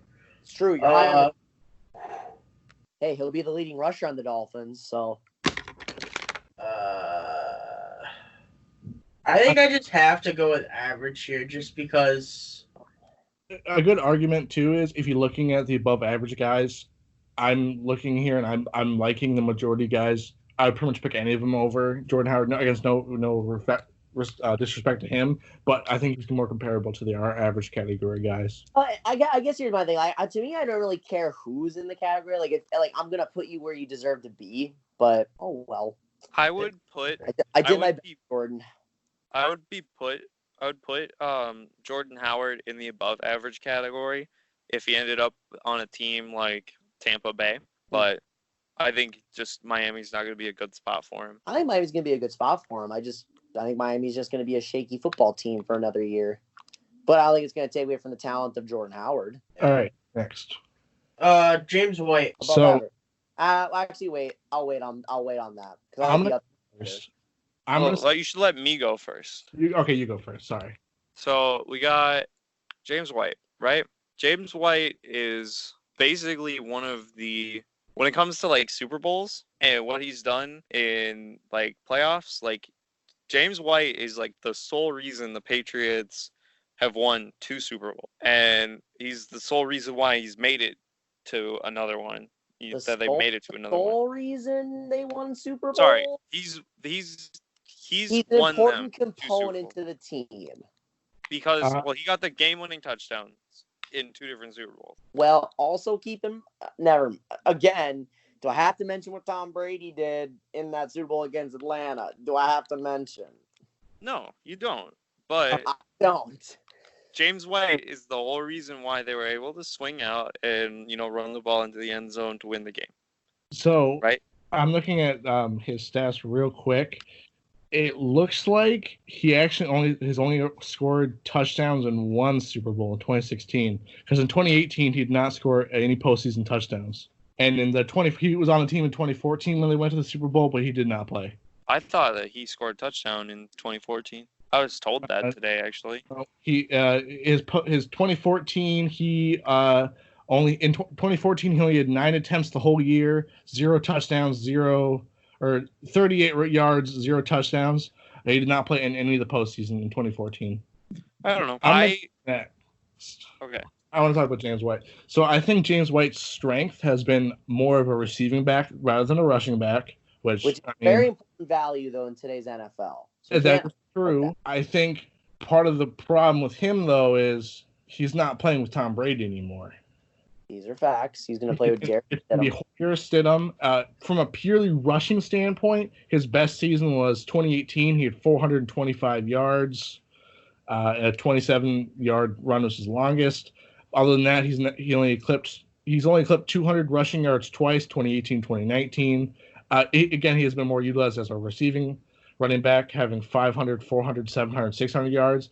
I think the Patriots' offense is going to be different, though, next year. I think Sony Michel is going to be leaned on more as the pure runner.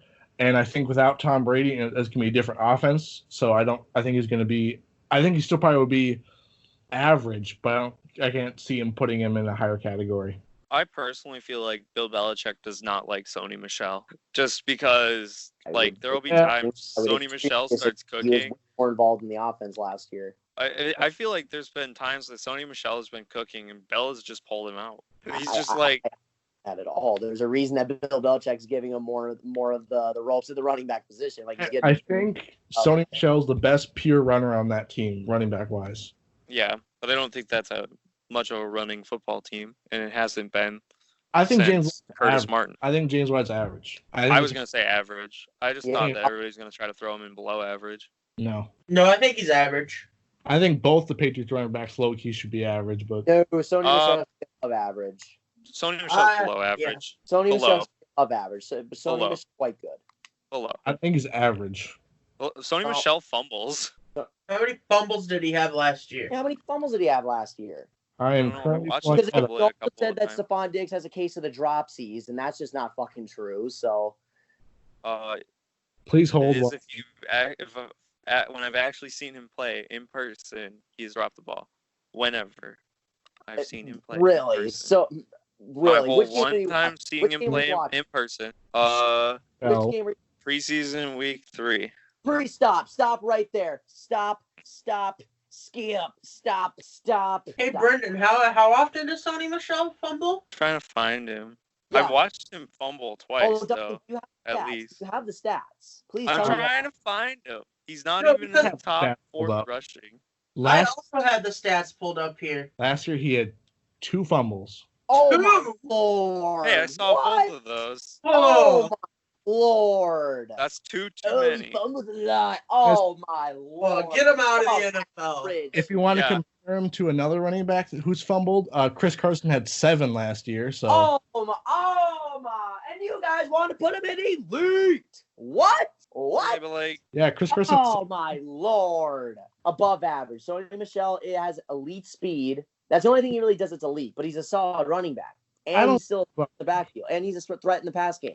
Maybe not as good as James White, but still a threat in the pass game. I've never liked Sony Michel. Just because you don't like him doesn't mean he's not good. Why do you not like Sony Michel? Like, where is it? First off, we didn't because need you another can't running back, watch and them he was the twice. 5th best running back in the draft available at the time, and we drafted him. That was the first thing that he's pissed done me damn off. well for you. I'm probably Not going to feel really. the same way about Cam Akers in a year. I'm going to hate that we drafted him, but if he puts up some numbers, I'll be like, fuck, I'll take it.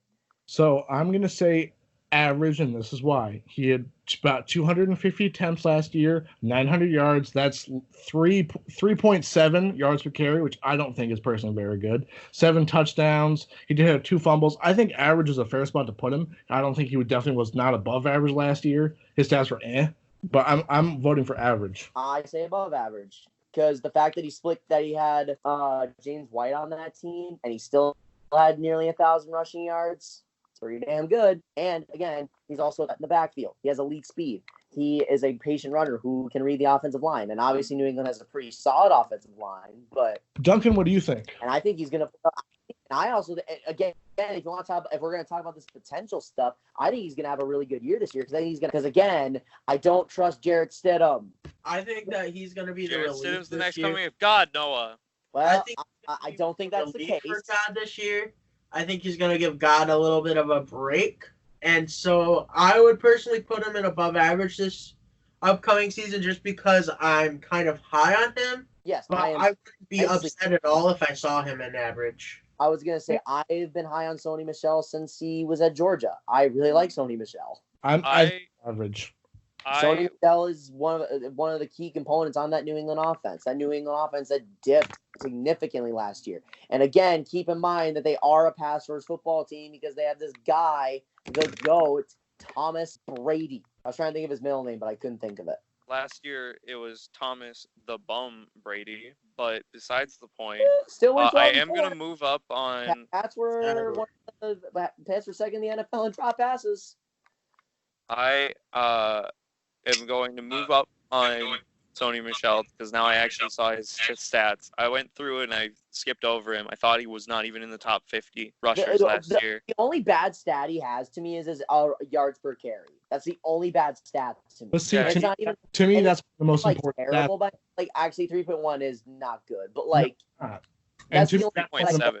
Even still, 3.7 is not very good. And to me, that's one of the most important stats because then it doesn't matter how long they played or whatever. And the team, I think yards per carry is one of the most important stats for running back. I think 3.7 is not very good. Yeah, I don't think it's it's one of the most important. But if he does one thing bad in the stat line, I'm not going to sit there and drop him a whole category of what he actually is just because he has one bad stat.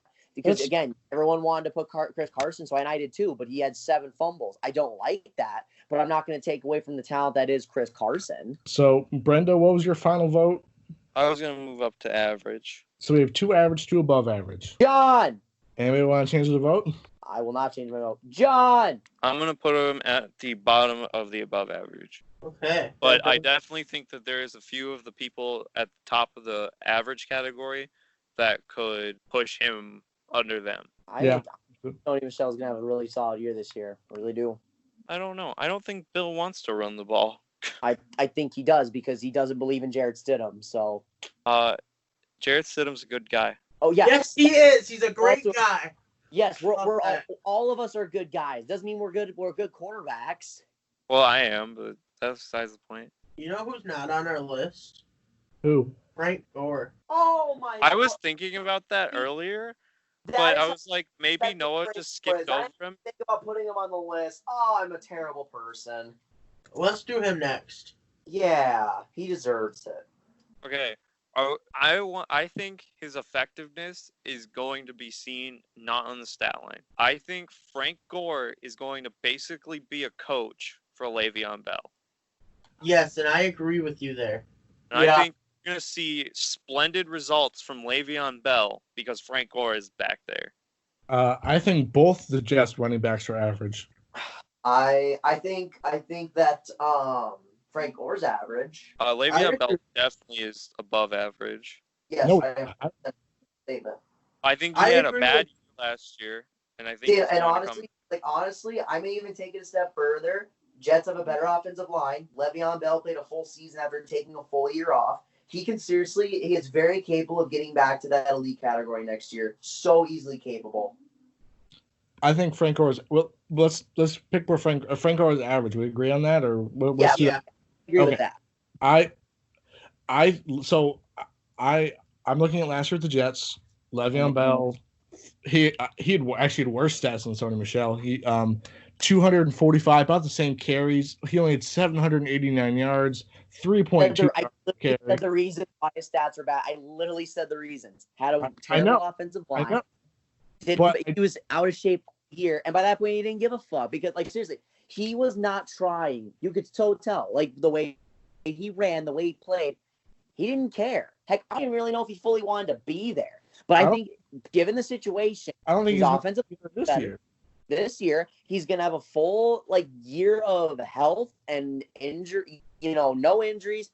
He's gonna be in shape because again, he looked out of shape last year too. You could I could see it. He looked out of shape last year, which is understandable. You don't play football in a year, and then you go in and play elite fast-paced football. Offensive, and I talk about offensive line is going to be immensely better, and they're going to want to use Le'Veon Bell a lot more in the passing game. And last year, what? Lev Bell didn't play all 16 games last year. He didn't even play all 16 games last year. Boom. Well, you said he didn't get hurt last year. I think you did. Let me pull up 1 second. I don't think he got hurt. I think he was just sad. No, and he might have gotten hurt. But again, he was out of shape, and that's probably the reason he got hurt. Or he just faked an injury because that's just kind of how Le'Veon Bell rolls, as we know. It's not exactly fair, but Yeah, he missed one game. he missed one game. Oh, and what week was it? I'm trying to find it out right now. Because if it was week 16 or 17, then that doesn't count. He probably just was like, oh, my calf hurts. When it was probably just a cramp. Against the Dolphins, November What week was 4th. that? November 4th, so That was probably week 7, week 8, something like that. yeah, mid-season. Mid-season, roughly. He just felt like he didn't have to play because it was the Dolphins. And you know what? And honestly, that might be facts. Yeah, wouldn't argue it. But my biggest proponent to me thinking that we're going to see a comeback type of year I don't think he's going to be as good as he was on the Steelers, but I think we're going to see a comeback year from him just because of how much that offensive line has improved. Honestly, I wouldn't be upset if he's an above average. Is that what we're thinking right now? That's what I was thinking. Yeah, let's just put him there. Oh, Yeah. No, I think he's above average. I think he has a chance to find himself back in that elite category next year. I think we all just kind of forgot what Le'Veon Bell can be. Peyton Barber. Peyton Barber. What team is he on? Tampa. Buccaneers. I think he's their starter as of right Yeah. now.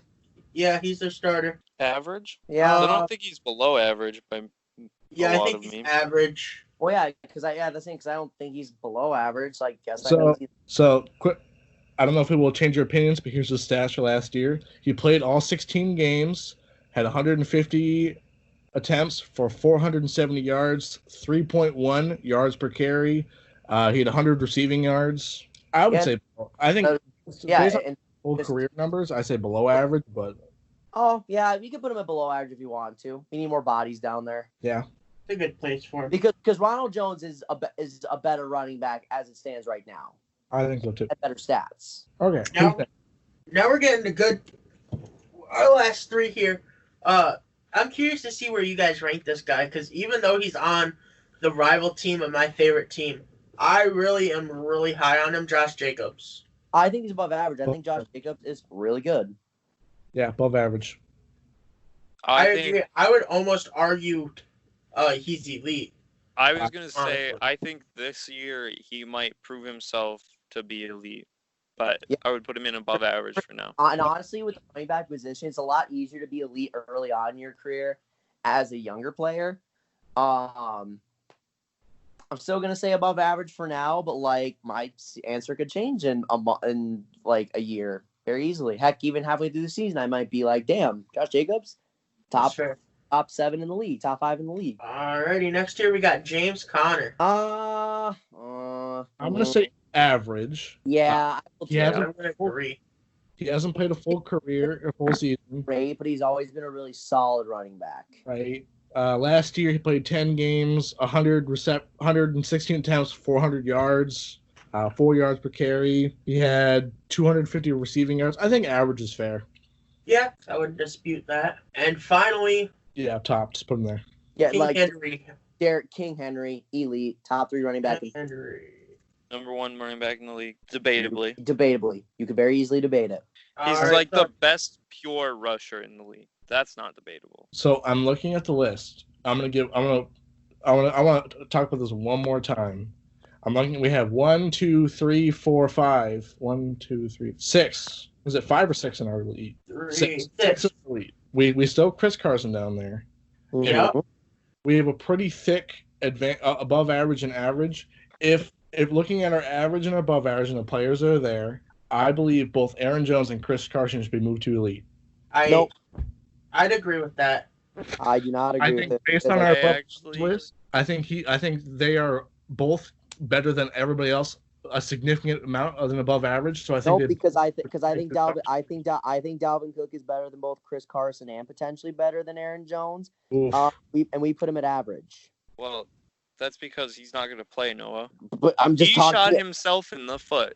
But it doesn't take away from the talent that he is. But we It would kind have of does nothing. when we won't see that talent this year, though. Yeah. Well, So who's if to his say? stat And line plus, rolls 0, Plus, it's not if you're- gonna do anything. if you're going Well, then in to... that case, we have to put him at below average if he's not going to play. And again, he can still play. Like the Vikings still might be stupid enough to pay him. No. But I feel like this is a similar issue with Le'Veon Bell. I'm looking at all the players that we have, and I am viewing them as if when they are playing, when Dalvin Cook is playing, he's an above average running back. You guys need to How would you feel about moving Dalvin Cook to above average, putting Aaron Jones and Chris Carson to the top? No, because I don't think they're above average. I think our list is fine because I think the guys we have at the top are the best in the business. And the guys who are above average, like I don't really care how many people we have in each respective category because I think I want to put players where they deserve to be. And I think honestly with our top category, I have no complaints about it for our elite guys. I'm not budging. I'm sticking with our elite guys that we have. And if I had to rank all those guys from 1 to 6 or 7? 6? 1-6. It would be CMC, Derrick Henry, Zeke, Saquon, Chubb, Kamara. I'd agree with that. I mean, yeah, if I rank those, yeah. Yeah. And then I think, And then if I were to look into it, again, I think Dalvin Cook should be above average. So like for me, it'd be like your Dalvin Cooks, your Aaron Joneses, your Chris Carsons of the world. But I don't think any one of those guys are significantly better, significantly worse than each other. Or I don't think any of them are better than the guys in the top. Now, if we were just to like rank our top 10, like, yeah, I would throw, so say I have 6. So yeah, I would throw your Aaron Joneses, your, Dalvin Cooks, probably Chris Carson in there. Josh Jacobs maybe is your 10? Josh Jacobs, yeah, that'd round out my list. Yeah, and then Josh Jacobs. We're good. Okay. I like it.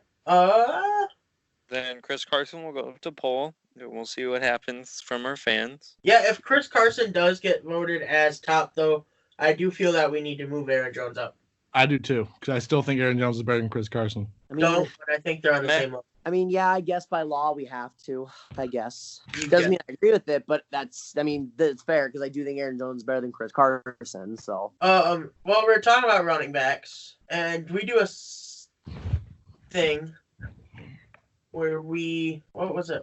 I don't know where I was going. Brendan, you had the? So you had the. we running just talked back about list running here. backs, and one of the best running backs that is not on this list is Lamar Jackson. There you go. And he plays for the Ravens. So how do we make the Ravens just an ungodly team? So the Ravens are good everywhere. Like they are pretty sound at most positions. Like there is a touch of concern at some of your linebacker spots, and also like everybody could always use yet another pass rusher, right? That's just a rule. Like, oh, I have 4 pass rushers. Well, I'll take a 5th. But nonetheless, the Ravens have an interesting advantage in comparison to a lot of these other top-tier teams. The Ravens of Baltimore have $19 million in cap space. This is kind of huge. because this means you can either get a couple of your B+ guys, or you can pay somebody some good money. A name that comes to mind, which I don't know how realistic this is, because I could see him wanting absolutely ridiculous money, is Jadeveon Clowney. Because if they were to get Jadeveon Clowney, they would have the best defense in the league, because that would be insane. What But do you again, play as Campbell and Jadeveon Clowney? That would be scary. yeah. What do you Like, think? How do you throw against it when you only have 2 seconds to throw it, and in coverage you have Earl Thomas, Marlon Humphrey, Marcus Peters, and Jimmy Smith? I don't know how you do that. Here's a How do question. you run the ball if you load the box? I have a question for you, Brendan. What do you Yeah. think, as of right now, is the Ravens' biggest weakness? I would say their biggest weakness is probably at that strong safety position, but I Yeah. was getting there. Yeah, because they're starting strong safeties Chuck Clark. Yes, I'm aware. Okay. I'm getting there.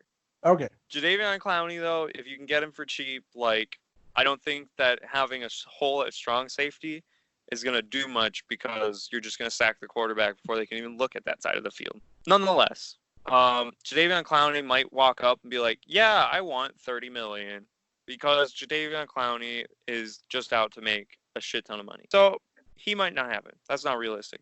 But what is realistic is Everson Griffin is a solid defensive end that could add some depth. And the Dolphins did not re-sign Rashad Jones. They let him go. Rashad Jones has been, among the better of top safeties in the league for a while on a poor defense.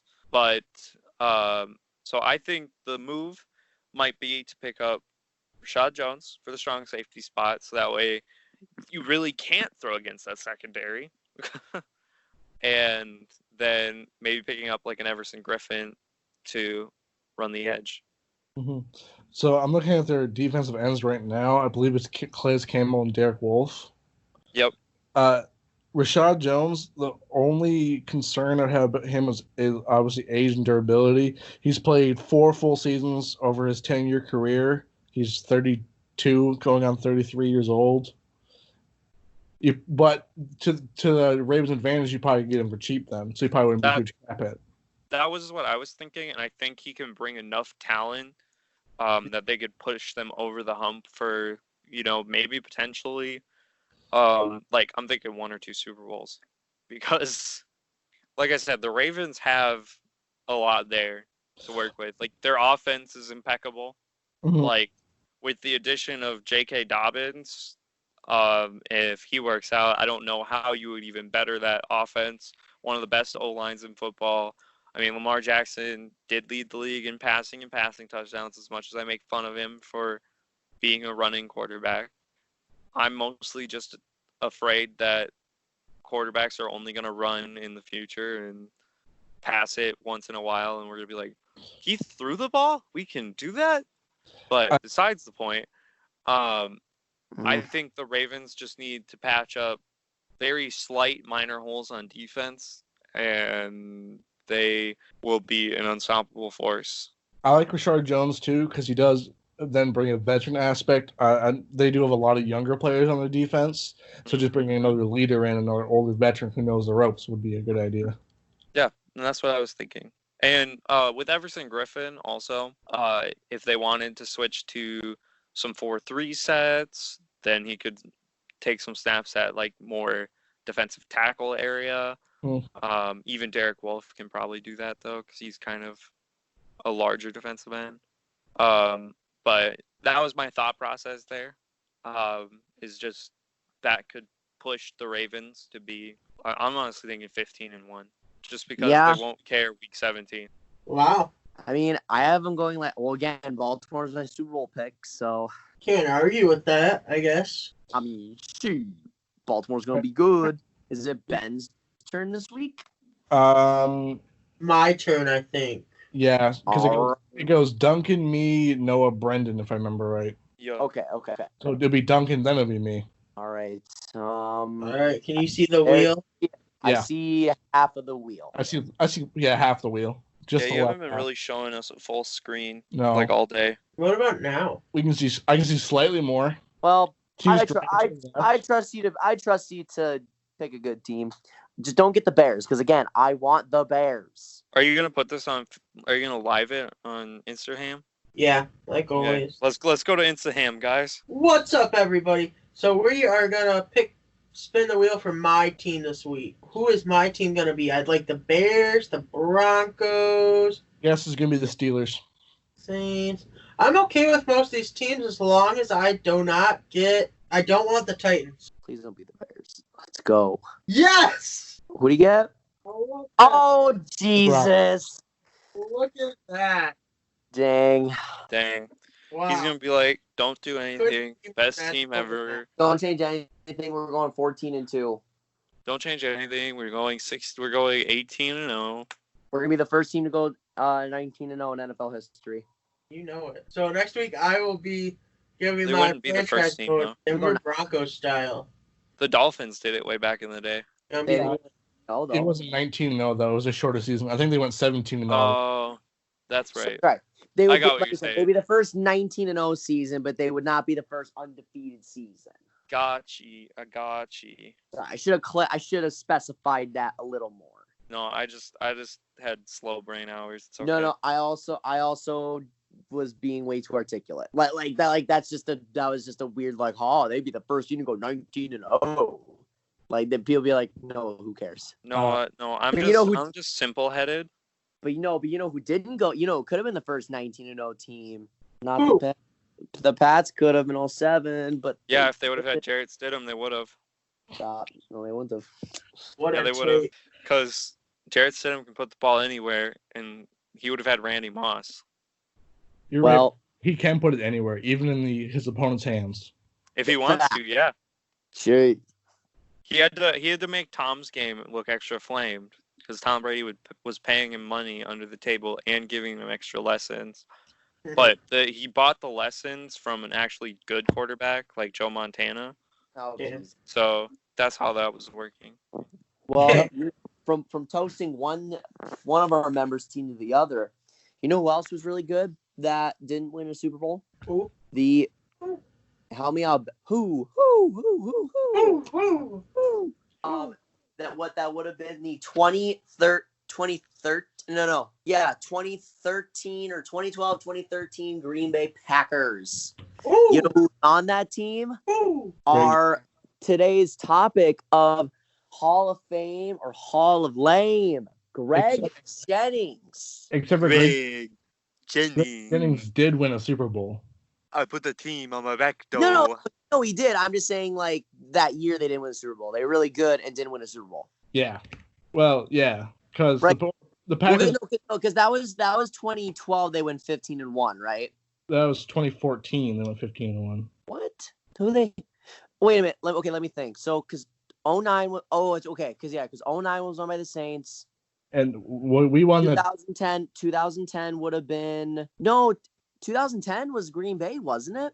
Well, Packers. I think the Packers won the Super Bowl in 2011. Well, yeah, it was a 2010 season, but yeah, so they won the Super Bowl in 2010, and Greg Jennings was on that team. But I was saying the next year when they went 15-1, they didn't win a Super Bowl, but they're a really good team. That's what I was getting at. That was the segue I was trying to do, because the Patriots were really good in 2007, but didn't win a Super Bowl. The Packers were really good in 2011 and didn't win a Super Bowl. That was the segue I was trying to go into. Yes, I'm aware that Greg Jennings is a Super Bowl champion. Yeah, in 2011 they went 15-1. Yep. Okay, so it's 2011. It's not 2012, but the 2011. In 2012 they went 11-5, and that was his last year with the Packers before he went to the Vikings for the 2013 season. Right, but the point is, the Packers went 15-1, and they lost to Eli Manning. Ha ha ha ha. Oh my God, both of those teams lost to Eli. Rip. Wow. What a day. But so this week's Hall of Famer Hall of Lame is on Greg Jennings. Do you guys think he's a Hall of Famer? I am going to say no. And here's why I'm going to say no. So I think some of the main docs for him to be not a Super Bowl champion, he had a 9-year career, but he only had 1,000 yards 3 times. He was only a 2-time Pro Bowler. He didn't get any All-Pros. I mean, he was good in the playoffs, but he didn't have any super amazing playoff bursts or anything. I think he was a solid receiver for the 6 or 7 years he spent in Green Bay.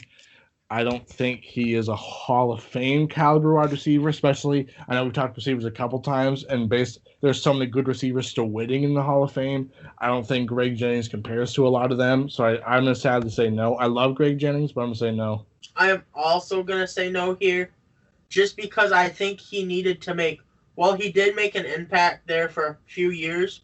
I think towards the end of his career, the fall that he had, right? I think it just doesn't make enough to make him a Hall of Famer. Yeah, if you look at his 2010 our Super Bowl season, played all 16 games, almost 1,300 yards, 12 touchdowns. 2011 he only played 13 games. 2012 he only played 8 games, and then his last couple years with Minnesota and Miami weren't anything to write home about. But his last really good year is 2010. His last 6 years really were eh.